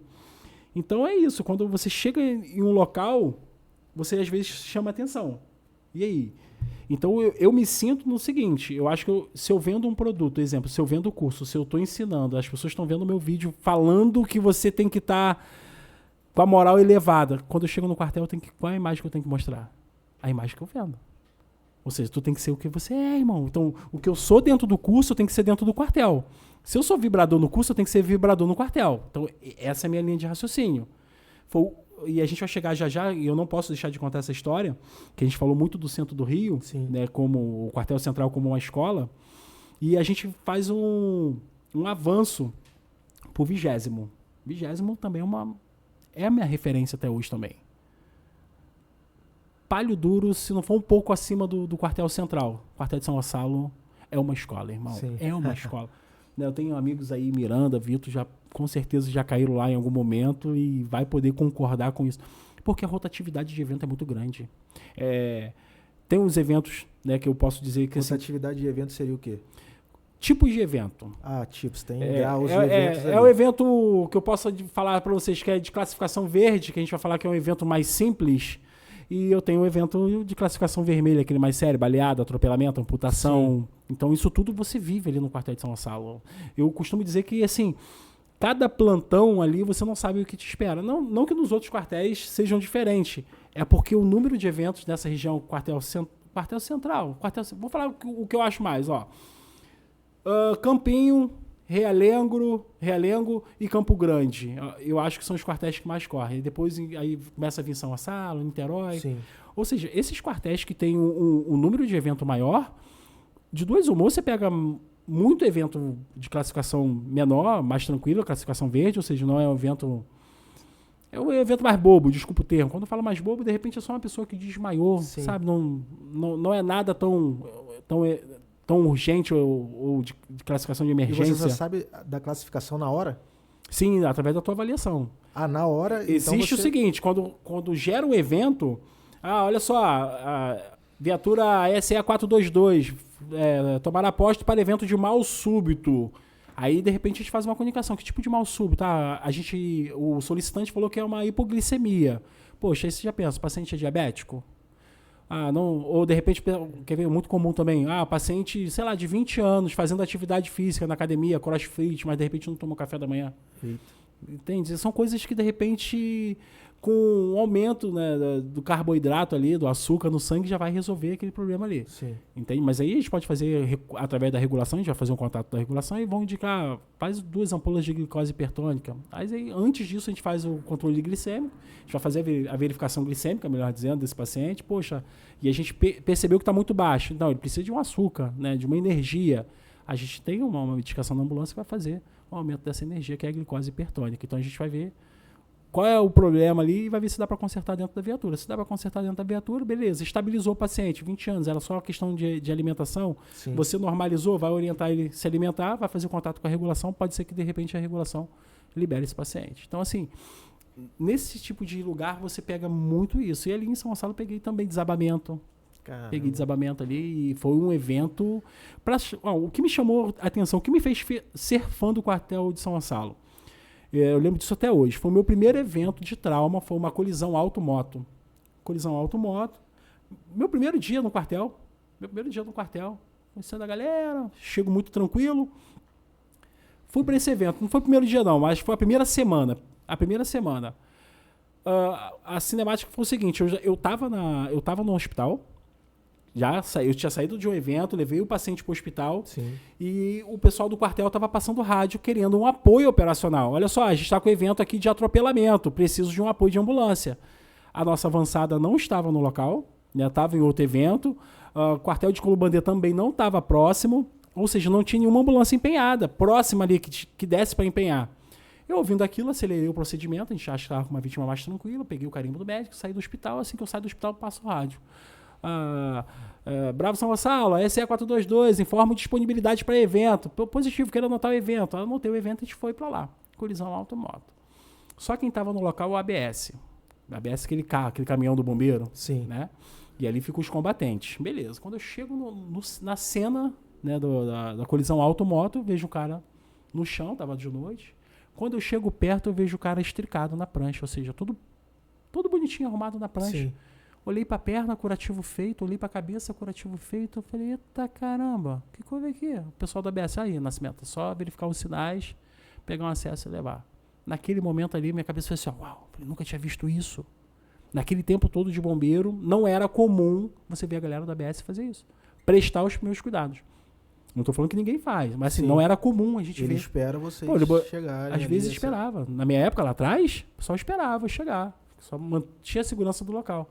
Eu olhei e falei, caralho, pessoal diferente. Tinha prancha, botou o colar, fez o curativo capacete, imobilizou a perna. Lembro até hoje, fratura de tíbia e fíbula e suspeita de traumatismo craniano, uma lesão corto-contusa, né, pegando cabeça e face. Quando cheguei lá, tudo imobilizado, curativo, compressivo. Eu olhei, caramba, gostei da galera. Ali a gente começou a ter mais entrosamento. Todo evento a gente estava junto. Quando a minha ambulância quebrava, eu ia para o ABS, trabalhava com eles. Então, hoje, quando eu falo do quartel de São Gonçalo, a gente teve sinergia. Sim. Eu vi muita vontade. Então, assim, juntou a vontade que eu tinha com a vontade da galera e eram os malucos querendo trabalhar. Então, assim, você pegava um dia que estava bradando demais, tinha um maluco descendo a escada gritando me dê evento, me dê. Isso acabou que virou um jargão lá, né? Me dê papai. Se chegar no quartel de São Gonçalo e falar me dê papai, todo mundo vai falar, o que tem Nascimento? Porque quando o dia estava muito intenso, eu sempre falava, me dê papai, me dê mais evento, me dê que eu quero trabalhar. Isso aí foi bem bacana. Então, essa é a memória que eu tenho dali, né? A motivação que a gente tem lá do quartel. Outra coisa muito importante foi o desabamento, que foi ali na área de São Gonçalo, foi no engenho pequeno. Ali eu senti medo. Esse caso eu senti medo. A gente vai ver na imagem que a gente vai estar mostrando aí para vocês, a gente vai ver que teve um desabamento que atingiu algumas casas. E nessa casa, a estrutura, ou seja, a laje caiu, né? Ela desmoronou, mas ela ficou inclinada. Quando a gente chegou no local, tinha uma moça presa na laje junto com o cachorro. Estavam os dois, lado a lado. Uma de um lado, ela presa de um lado e o cachorro do outro. Sim. E muito escuro, aquele telhado, lama descendo ainda. Pela graça de Deus, os vizinhos ali, alguns trabalhavam com obra, começou a pegar estaca, aquele negócio de metal que eles usam para segurar teto. Não sei o nome daquilo, uma viga de metal que eles usam para segurar uma estrutura. Eles tinham aquilo, a gente começou a botar na laje. Porque estava quase que... A laje, para vocês entenderem, era assim, ó. E a vítima estava aqui embaixo. Estava aqui embaixo, inclinada. E ela instalando, porque ela estava toda rachada e quebrada. Aí estava o maluco do Duque, lá dentro. Aí subiu eu, o Ruiz, e a gente começou a tentar tirar a mulher de lá. E como que a gente tirava? Tinha que cavar. E às vezes você cavava, o cachorro te mordia. Entende? E naquela situação, e a gente tentando, a laje começava a instalar, a gente dava um passo para trás. Quando eu dava um passo para trás, eu olhava a Du que estava lá. Não vou largar ela aqui não. Aí o que tu faz? Tu volta, vou deixar meu parceiro sozinho? Sim. Então ali também foi um evento que... Sensacional, espírito de corpo mesmo. Muito, né? muito. Total E tinha hora que eu ficava né? assim, Duque, vamos sair, que o negócio começava a instalar. Aí Duque olhava assim para mim, não vou sair, não vou deixar ela sozinha aqui. Aí tu fica também. E, irmão, aquele dia foi vibração total. E assim, o local, ele ficou tão distante pra gente montar o nosso teatro de operações, que quando precisava pegar algum material, a gente tinha que ir correndo. Pô, tipo assim, vou chutar aqui, tipo 1 quilômetro, mais, mas você tinha que subir uma ladeira, desce, até você chegar na viatura e pegar o material que você estava precisando. Porque a gente foi um dos primeiros a chegar ali no local. Por volta de 3 horas da manhã ou 4, que foi chegar o pessoal do GBS, que é o pessoal especializado. A gente sozinho não conseguiu tirar ela dali. Não conseguiu. Mas assim, pergunto se em algum momento ela ficou sozinha. Não ficou. A gente não conseguiu por falta de equipamento em alguns momentos. De repente, depois chegou mais equipamento, chegou mão de obra. Mas assim, quando o pessoal chegou, também estava tudo estruturado. Tudo, né? A gente conseguiu firmar o local, tentar deixar ele o mais seguro possível. E depois o foco só foi na vítima e no cachorro. E o desfecho final, graças a Deus, dessa vez aí foi com louvor. A gente conseguiu tirar o cachorro, conseguiu tirar a menina. A gente até apelidou o cachorro, o nome do cachorro agora é Duque. Duque. Né? É Duque Estrada. E é isso, esse foi um dos feitos aí em relação a eventos. Quando eu falo de evento, eu não poderia deixar de falar desses quartéis, né? Que eu tenho boas referências. Sensacional, professor. Então, outra pergunta aqui, a gente vê que existe, né, muita colaboração entre forças auxiliares, até forças armadas, né? militares ali da Marinha que fazem curso no Exército, na Aeronáutica, também tem aqui Polícia Civil que faz curso no Bombeiro e tal. Você já instruiu outras forças auxiliares ou forças armadas, né, nessa sua carreira? Já. Então, assim, como empresa, já há alguns momentos, Marinha, sim, Legal. mas a gente começou a aumentar o nível quando eu estava no Bombeiro. Por quê? Como que foi essa história? Eu, bombeiro, então, assim, eu faço essa distinção. Tem o Anderson, professor Anderson, eu tenho o Sargento Nascimento. Sim. É a mesma pessoa, mas cada um tem um porte diferente. De repente, tem uma postura diferente. Se eu for dar aula para militar, se eu for dar um curso para militar, cara, a postura é diferente. Se eu for dar para um público civil, é outra postura. Não posso, eu não vou ter a mesma fala no militarismo com um aluno civil. Né? No militarismo vambora, vocês sabem, né? Já acontece, você já foi, o negócio acontece aluno da mais. Imagem do Cão, lá a gente pode falar, como é que eu vou falar isso pro civil? Não dá. Então a linguagem é mais carinhosa, mais coisa. Sim. E assim, eu comecei a crescer dando instrução para esse tipo de perfil. Mas como que foi isso? Como eu já trabalhava com a PH na empresa, no COR, eu comecei a falar sobre controle de sangramento, né, que de repente começou a ser um tema muito falado, né, no Brasil inteiro. Torniquete. Se a gente for falar hoje de torniquete, acho que quase todo mundo hoje já ouviu falar de torniquete. Muitos já ouviram, alguns já conhecem, tem gente que já não ouviu, não sabe nem usar. Acho que torniquete é cinto, mas enfim. Com o aumento dessa terminologia, a gente começou a falar isso mais nas unidades. Então, assim, eu dei aula no CORE, dei aula no CEAP, dei aula pro pessoal do GESAR. A gente tem algumas imagens aí.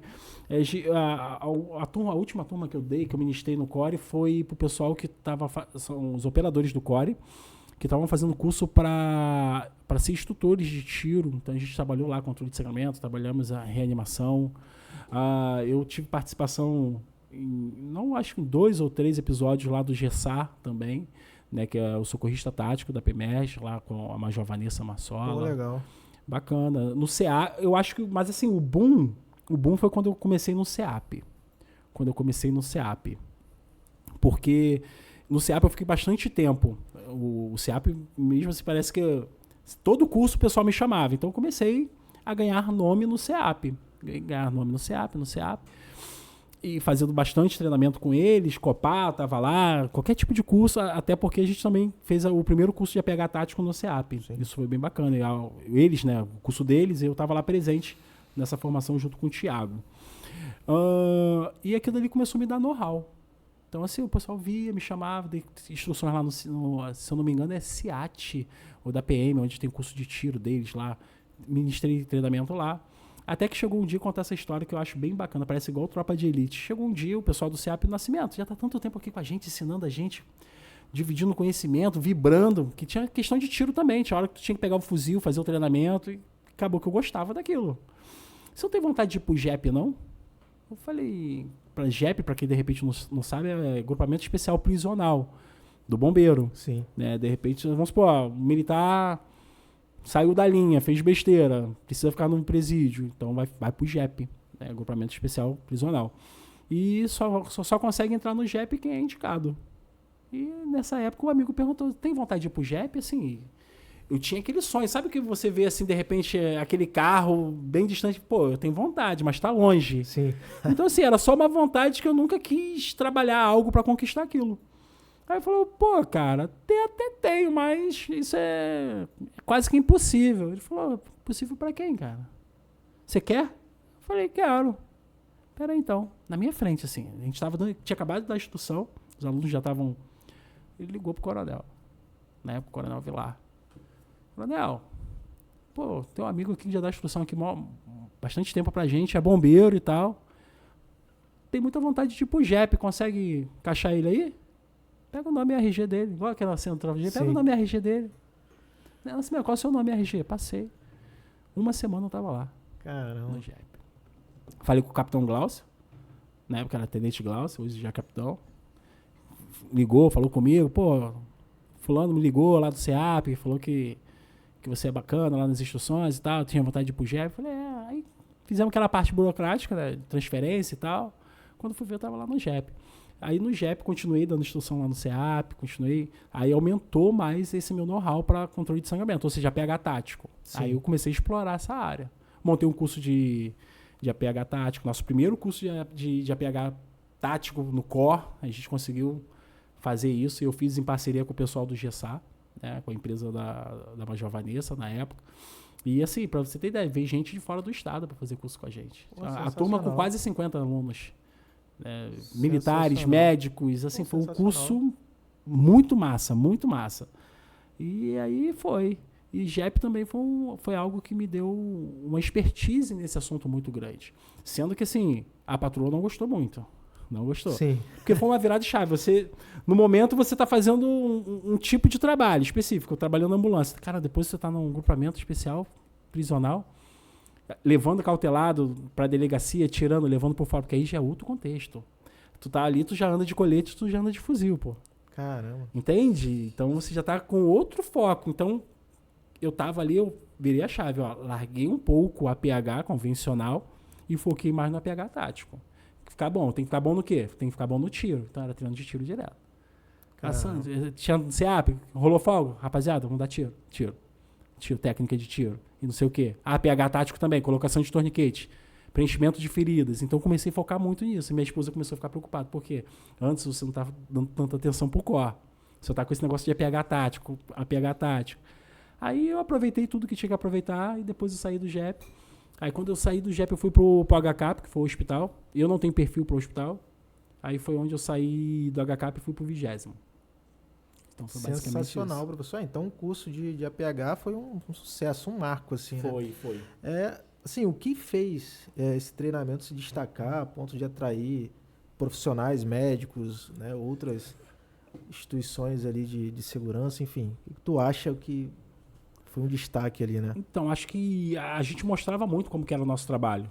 Né? A gente tinha muita expertise no assunto. Né? Quando a gente fala de uma coisa, você tem que ter propriedade. Então as pessoas começam a ver que você já estava trabalhando em alguns locais. Pô, uma hora tu tá no CEAP, pô, tu deu instrução no CORE. Alguma coisa de bom tem. O Instagram. O GOI, tem o Instagram. A gente divulga a galera muito. Eu não posso esquecer também o Adeilson, né, lá do GOI, e o Abrantes também são pessoas que eu tenho um carinho imenso. Eu fui aluno deles, a gente já fez instruções juntos também. O Adeilson, eu costumo dizer que ele é meu mentor, né? Toda essa parte de APH tático, quando eu tinha dúvida, eu ia lá, Adeilson, pô, me tira uma dúvida aqui. Cara enfermeiro intensivista também. Então, deixar um salve aí pro Adeilson e o Abrantes aí do GOI. São pessoas também que eu tenho um tremendo carinho. Major Vanessa Marsola também aí do GESA, toda a galera do GESA aí. Marçal, Duarte, Saturno, essa galera toda. E o pessoal lá do CEAP, a gente também tem vários amigos aí. Santos, Thiago não pode faltar. Gutenberg, vibrador. Gutenberg também é um cara sensacional. E é isso. Acho que você acaba mostrando um pouco do seu serviço, da sua dinâmica, e acho que isso facilita tu montar uma turma. Cara, gostei do jeito que ele trabalha. Gosto das fotos, gosto. Então tu juntou que o Instagram te possibilita fazer. Mostrar, né, a sua vivência. Pô, eu vivo fazendo isso, vivo dando aula, mostrando as técnicas. Hoje o que atrai muitos alunos é isso. A gente mostra uma cena de preenchimento de ferida. Você imagina só, eu tenho um simulador de ferida, que do nada você olha assim, você vê uma ferida, né, ali meio vermelhada, e do nada começa a sair sangue. Começa a jorrar sangue assim. Aí eu falo, vamos controlar esse sangramento. Como que a gente vai controlar? E a gente ensina a técnica. Então isso é bem bacana também, chama bastante atenção. Tem esse tipo de simulador. A gente sabe que é simulação, mas acaba que dispara um pouco de adrenalina no aluno. Ele vê aquele negócio sangrando. E agora, como é que eu faço? Aí a gente ensina lá toda a técnica que a gente precisa fazer para controlar aquele sangramento. Sensacional, professor. A gente está com uma informação aqui que o senhor recebeu um convite ali para coordenar a Defesa Civil, enfim... Teve que sair do operacional. Como que foi, né? Poxa, esse aí foi um momento assim bem interessante, né? Eu tava ali no quartel de São Gonçalo, já vivendo aquela adrenalina toda com a rapaziada, aquele entrosamento maneiro, e de repente eu recebi esse chamado. Eu gosto sempre de falar isso, eu acho que isso é um ponto-alvo e forte, porque muitas das vezes para esse tipo de cargo é um cargo político, né? Mas eu não tinha nenhum contato político. Zero contato político.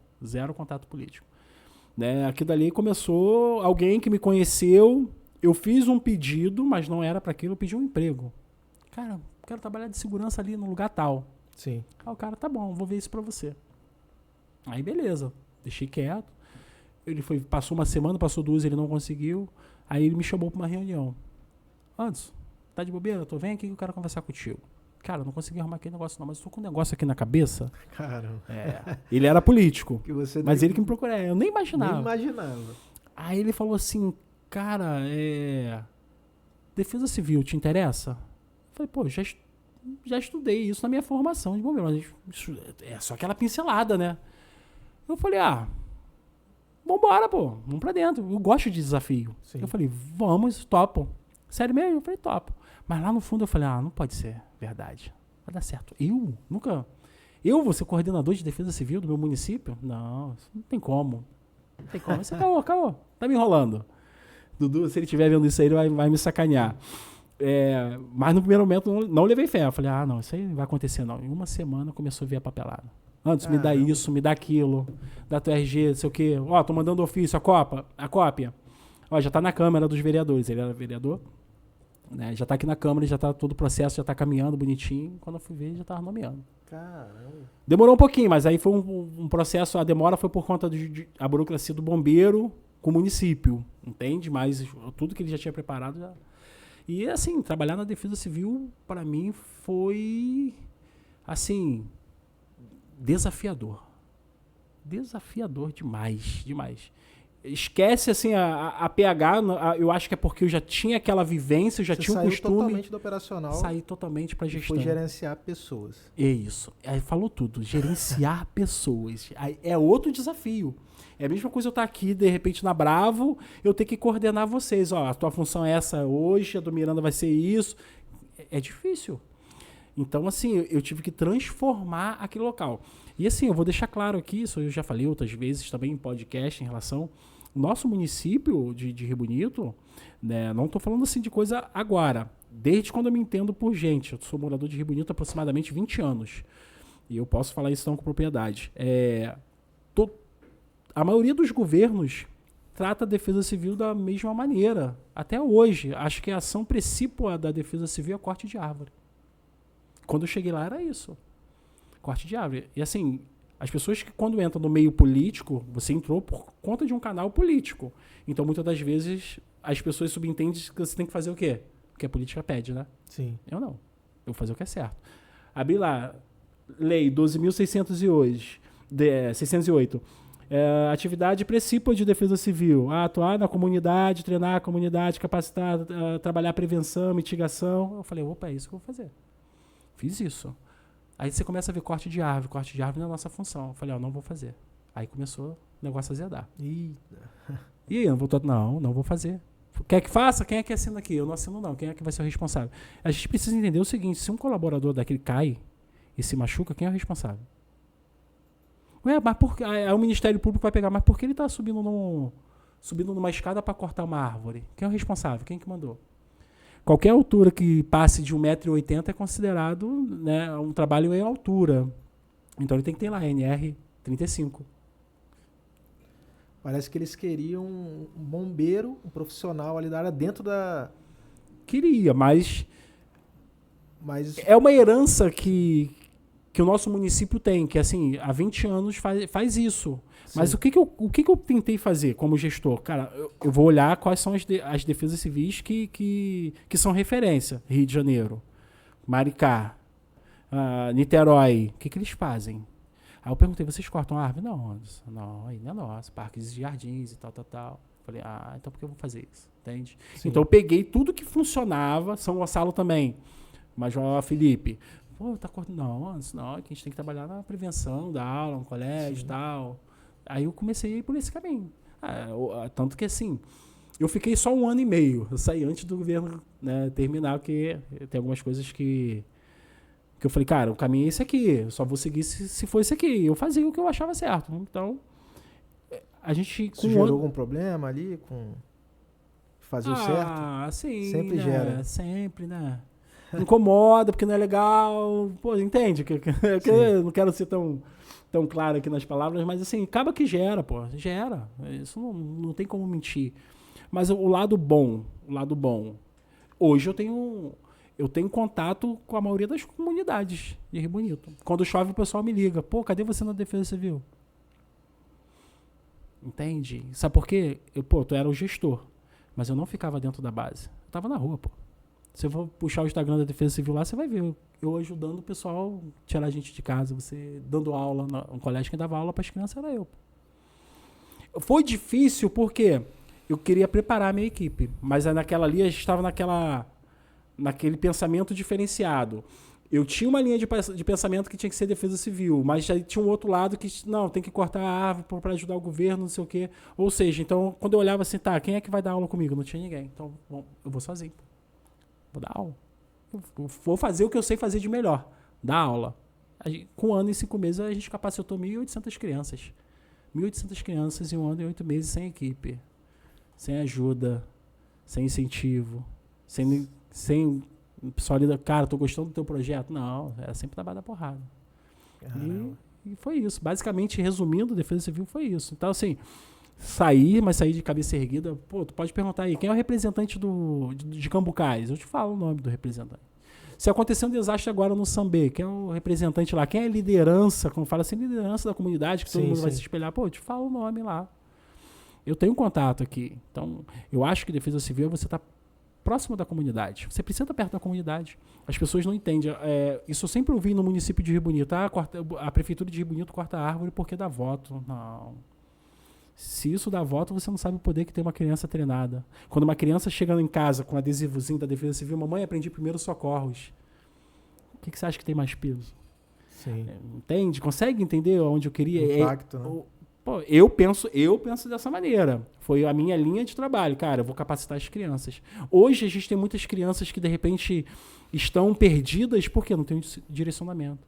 Agora você pega um grupo de crianças, leva pro quartel, cara, vi os bombeiros, botei a roupa do bombeiro, segurei, a gente fingiu que estava apagando fogo. Cara, você cria um desejo, um sonho naquela criança. São projetos. Esse é o tipo de projeto. Essa é a minha política. Eu fazia a política na Defesa Civil dessa maneira. Eu vou treinar as crianças. Quem gosta de criança é o Mirandão. Mirandão. Ele até falou esses dias aí que teve um evento, várias crianças lá. Sensacional. E o evento de Miranda é sempre hardcore, né?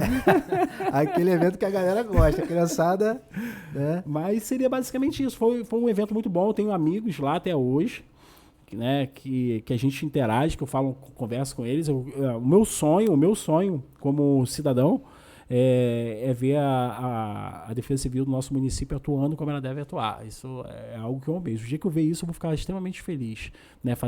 Lidando com desastre, capacitando crianças. Acabou que eu criei uma afinidade por esse tema, né? Defesa Civil. Cara, eu tive que estudar muito, sabe? Você receber aquela notícia nesse período de 1 mês. Gente, eu tive que comprar, acho que, dois packs de tinta de tanta coisa que eu imprimi para poder ler e criar conhecimento suficiente para poder atender a população. Sabe uma coisa que me chama a atenção, e as pessoas às vezes não devem perceber isso, cara, quando eu recebi a notícia, e assim, no início foi muito difícil falando a nível de família, porque eu abri mão às vezes de estar com a minha família para estar ali. Né? Chovia, ficava aquele desespero, telefone, eu estava na rua. E o que me toca bastante é o seguinte, você consegue entender que quando você é gestor de Defesa Civil, você é responsável por um município. E o município de Rio Bonito, na época, tinha 62 mil pessoas, habitantes. E você pensar que qualquer desastre, qualquer coisa que acontecer aquilo dali, pode ter responsabilidade tua. Tem como tu ver, de repente, o dia inteiro de chuva, será que você consegue botar a cabeça no travesseiro e dormir tranquilamente? Eu não conseguia. Minha esposa ficava no início. Aí depois que ela foi entendendo a responsabilidade, o meu campo visual, mas no início também foi complicado. Eu abria a mão de tudo e o foco era somente aquilo dali. Eu queria viver, eu queria aplicar e tinha que ser da melhor maneira possível. Acho que seria basicamente isso aí, a gente falando sobre defesa civil. Sensacional, professor. Então, a gente está chegando no finalzinho aqui, né? Tem uma pergunta aqui que eu acho que seria interessante. Né? Diante de todos esses desafios aí, frustração, conquistas, perdas, né? Existe alguma lição, né, que você poderia passar para quem está começando ali, né, no APH hoje? Claro, sempre tem. De repente a gente não falou, porque se a gente voltar uma história de 20 anos atrás, nos mínimos detalhes, acho que teria que ser um podcast de 6 horas, né? Mas, enfim, a gente tentou compactar, fazer um compilado. Quando eu olho lá para trás, eu vejo um garoto de aproximadamente 20 anos que trabalhava no Santa Lúcia e naquela época ganhava R$ 400, que veio de uma família humilde, que o foco dessa família era o seguinte: você precisa estudar e passar no concurso público, seja qual for. Né? Essa foi a minha meta que deram. Então eu comecei fazendo alguns concursos para a área da saúde e nesse concurso eu tive algumas aprovações e tal, até que eu consegui passar pro bombeiro. E a gente tem o meu curso e você vê o teu curso onde um momento muitas pessoas menosprezaram e de repente quando você olha, o seu curso é a referência no teu município, na tua cidade. E em um dado momento você ser responsável por 62 mil pessoas, habitantes de um município, eu acho que isso tudo foi, sei lá, força de vontade, foco, determinação. Logicamente que boa parte disso tudo não foi planejado, não foi, igual você, ser coordenador de defesa civil, você planejou, não. Mas no momento que aconteceu, eu busquei dar o meu melhor. Então acho que tudo que na minha vida que deu certo, porque eu tentei fazer diferente, eu tentei dar um gás a mais, sabe? Se de repente eu acho assim, se a gente for e deixar as coisas acontecerem normalmente, acho que você vai ser só mais um. Vai ser mais um Anderson, vai ser mais um Carlos. Não. Vamos dar um gás a mais, Carlos. Vamos ser um Carlos melhor, vamos se entregar. Então foi assim no JEP, foi assim em São Gonçalo, tá sendo assim em Rio Bonito. Às vezes eu pego o Miranda lá, Miranda, me ensina nó. No nada. Me ensina. Eu esqueci, né? Passou uma semana, eu não pratiquei. Esqueci, me ensina de novo. Então assim, cara, a gente tá sempre querendo aprender.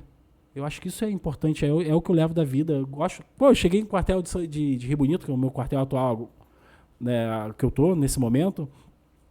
Meu primeiro evento foi um evento feio, que a galera, o Nascimento veio carregado de São Gonçalo. Uma motociclista perdeu o controle, a gente acredita que seja isso, né? Ou ela bateu num carro. Assim, eu sei que infelizmente ela foi parar embaixo de um carro. E acabou que o corpo dela agarrou na caixa de roda. Coisa típica. O pessoal do quartel falou assim: Nascimento, eu nunca vi algo do tipo. Só foi você vir pra cá. Cheguei com uma carga estranha, né? O pessoal botou isso. Eu falei, caraca, cara. Mas assim, sempre vibrando com a galera. Tem episódios aqui que eu não posso deixar de contar. Esse foi muito maneiro. Aí, Miranda, essa é pra você, hein? Tô eu um dia no quartel. O pessoal foi pro incêndio florestal. De boa, né? O pessoal já tá acostumado. Mirandão, velho de guerra. Tá, beleza. Eu no quartel, tranquilo. Chegou um dado momento que a gente precisou dar um apoio ao pessoal. Né? O pessoal tava há muito tempo, você só vai lá avaliar, o pessoal tava na fumaça há muito tempo, tal. Aí beleza, eu chego lá, Mirandão lá no meio da fumaça, não dava nem pra ver. Falei, caraca, cadê o pessoal? Tá lá embaixo. Mas quando a gente parou a ambulância assim, na rua, aí a fumaça já incomodava, o cheiro, eu já não conseguia respirar direito. Eu falei, como é que esse pessoal tá aguentando lá dentro? O olho começou a lacrimejar, eu falei, tá maluco, irmão, não dá não. Eu já desci com a camisa aqui assim, ó. Desci com a camisa aqui, quando eu chego lá, o pessoal rindo, brincando. Parecia que tava já fumando aquela fumaça ali, já de sacanagem. Eu olhei assim pra Miranda rindo. Eu falei, caramba.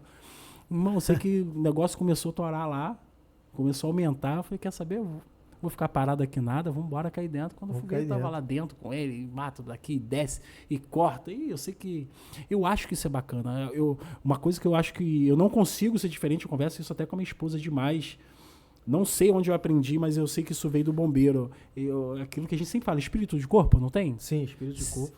Então, irmão, se você tá bem, eu tô bem. Se tu tá sugado, eu vou estar sugado também, pô. Eu não consigo, isso foi em toda a trajetória minha, eu não consigo, de repente, você tá no ABS, a tua função é aquela ali. Eu tô aqui na ambulância, eu vou ficar aqui dentro da ambulância, esperando você acabar de fazer a sua função e é pra gente ir embora. Eu não consigo, irmão. Se você tá lá se matando, se doando, eu vou sair dali, eu vou te ajudar, cara. Cair pra dentro. Foi assim em todos os quartéis e não vai ser diferente hoje. Por quê? Então, eu acho que isso tem que ser algo também de diferente, cara, na tua vida. Cara, não é questão de fazer para aparecer, não, cara. Se você tem uma guarnição, se você tem uma equipe, se você trabalha no hospital, cara, você tem que dar o seu melhor. Você tem que ajudar a galera que tá contigo. Eu acho que isso tudo vai conspirar lá na frente alguma coisa a seu favor. Quando eu falo em conspirar, eu uso isso dentro do atendimento pré-hospitalar. Quando eu falo de atender bem um paciente, muitas das vezes, quando eu tô ali na ambulância, cara, tem gente que eu abraço dentro da ambulância. Tem vítima que eu abraço, fica calma. Tem acompanhante que eu fico, senhora, vai dar tudo certo, fica tranquila. Tem que ter uma empatia. Tem gente que é ogro. Sim. Entende? Mas eu penso, cara, poderia ser minha mãe, poderia ser meu filho. Qual é o tipo de atendimento que eu quero para minha mãe e para meu filho? Eu quero o melhor, então eu vou dar o melhor. Entende? Então eu faço isso pensando que lá na frente, se vier com isso, isso não é garantia nenhuma. Não mas, é assim, garantia, mas né, você fez sua parte. eu acho que eu faço a minha parte, entende? Eu acho que eu faço a minha parte. Então, tudo isso que a gente conquistou, tudo isso que a gente conversou hoje, esses projetos, esses fatos, eu não tenho uma explicação muito plausível. Não sei, acho que foi doação, dedicação, sonho, maluquice, esperança. Sei lá, fazer o que gosta, sabe? Eu faço o que eu gosto. Faz o que eu ama. faço o que eu gosto. E quando você faz o que gosta e você tenta fazer bem feito, eu acho que as coisas fluem a seu favor. sempre. Eu acho que isso. Então, eu falei que eu trabalhei na HCAP. Eu não gosto de hospital, não gosto de trabalhar no hospital. Eu sinto que eu não tenho vocação. Trabalhei na SPA, não gosto. Pô, você acha que eu trabalhei lá de cara feia? É ruim. Deu o seu melhor mesmo. Abri o guarda-chuva da humildade, irmão, sou da PH, tem algumas coisas que eu tô enferrujado. Não é porque eu sou da área que eu ainda sei, tô muitos anos afastado do intra-hospitalar. Não, Nascimento, tá beleza, a gente te passa aqui, irmão, mas eu atendia os pacientes brincando, zoando. Fala, seu Zé, pô, hora do banho no leito, vem cá, eu te ajudar. Cara, mas feliz ali, porque, assim, eu tava triste porque não era onde eu queria estar. Mas tem por que eu atender um paciente de uma maneira ríspida, porque eu não tô no ambiente que eu queria? Não, ele não tem culpa disso, pô. Ele não tem culpa, então eu dava o meu melhor ali. Sim. Saía dali morto, cansado, falando com eles, pô, não queria estar ali, não tenho vocação para aquilo, mas eu dava. Quando eu chegava lá, esquecia tudo isso. Opa, outro Anderson, outro Nascimento. Dá o teu melhor, dava o meu melhor. Tanto que com 6 meses eu saí de lá. E a coisa mais difícil, que as pessoas, todo militar que tá lá, irmão, caiu na HCAP, tu não vai sair mais. Com 6 meses eu saí. Vai ficar lá pra sempre. Fica, entendeu? Com 6 meses eu saí. Eu falei, então eu acho que Papai do Céu ajuda, Papai do Céu olha as coisas boas que você faz. Criar amizades como essa aqui, que a gente está criando agora. Isso aqui está acontecendo, primeiramente, lógico, a gente está falando, né, de parte profissional, mas eu sei que por trás desse elo profissional aqui tem amizade também, tem a consideração, tem o respeito, né, tanto do Vitor, do Mirandão. Desde quando eu contei um simples fato de um curso, de a gente trocar ideia sobre investimento. E aí estamos aqui. Estamos aqui no podcast. Começou com uma conversa rápida de podcast, só 2 horas. Aí daqui a pouco Miranda e Vitor me ligam, não, vai ser assim, vai ser assado. Eu falei, tá bom, vambora. Bora. E acho que é isso. Acho que quando você planta o bem, a tendência é você colher o bem, né? E são assuntos interessantíssimos, né, professor? Até para finalizar mesmo aqui, você já pensou ali em fazer algum canal, podcast, alguma coisa nesse sentido? A gente tá no primeiro podcast aqui hoje na Bravo, né? A gente pode, de repente, bolar alguma coisa aí. Vamos manter o podcast. São assuntos assim que pode, né? Tem coragem? Tem coragem? A gente pode conversar com a equipe. Olha só, a galera que está assistindo, eu tenho certeza que não está acostumada a assistir podcast de atendimento pré-hospitalar. Você topa isso comigo, Carlos? Com certeza, com certeza. Vamos firmar então o podcast da PH? Aí, ó. Quero ver, hein? Podcast de atendimento pré-hospitalar aqui na Bravo Solutions. Vamos pra cima. Vamos. Olha, Fica pessoal, com Deus, nós pessoal. chegamos aqui ao Tamo fim. juntasso. Muito obrigado por tudo. pessoal. Carlos, obrigado. Vitor, Miranda e os demais aí, obrigado pelo convite, pessoal. Obrigado pela oportunidade de dividir um pouco da minha vida com vocês, né, do COR, dos assuntos relacionados a bombeiros. E se essa parceria der certo, a gente vai estar trazendo novidades para vocês em relação ao podcast de atendimento pré-hospitalar. Tem coisas em mente aqui. Se vocês já tiverem, quem é que vocês querem ver aqui no próximo podcast? Já pensou isso? Quem que eu trago para conversar? Então vamos fazer o seguinte. Já comenta aí. Querem podcast de APH? Quer? Então, quem que eu trago? Quem que vocês querem que esteja aqui com a gente falando sobre atendimento pré-hospitalar? Coloquem nos comentários. E é isso. É isso, vamos pra cima. Quebrando tudo. Tamo junto. Boa, galera.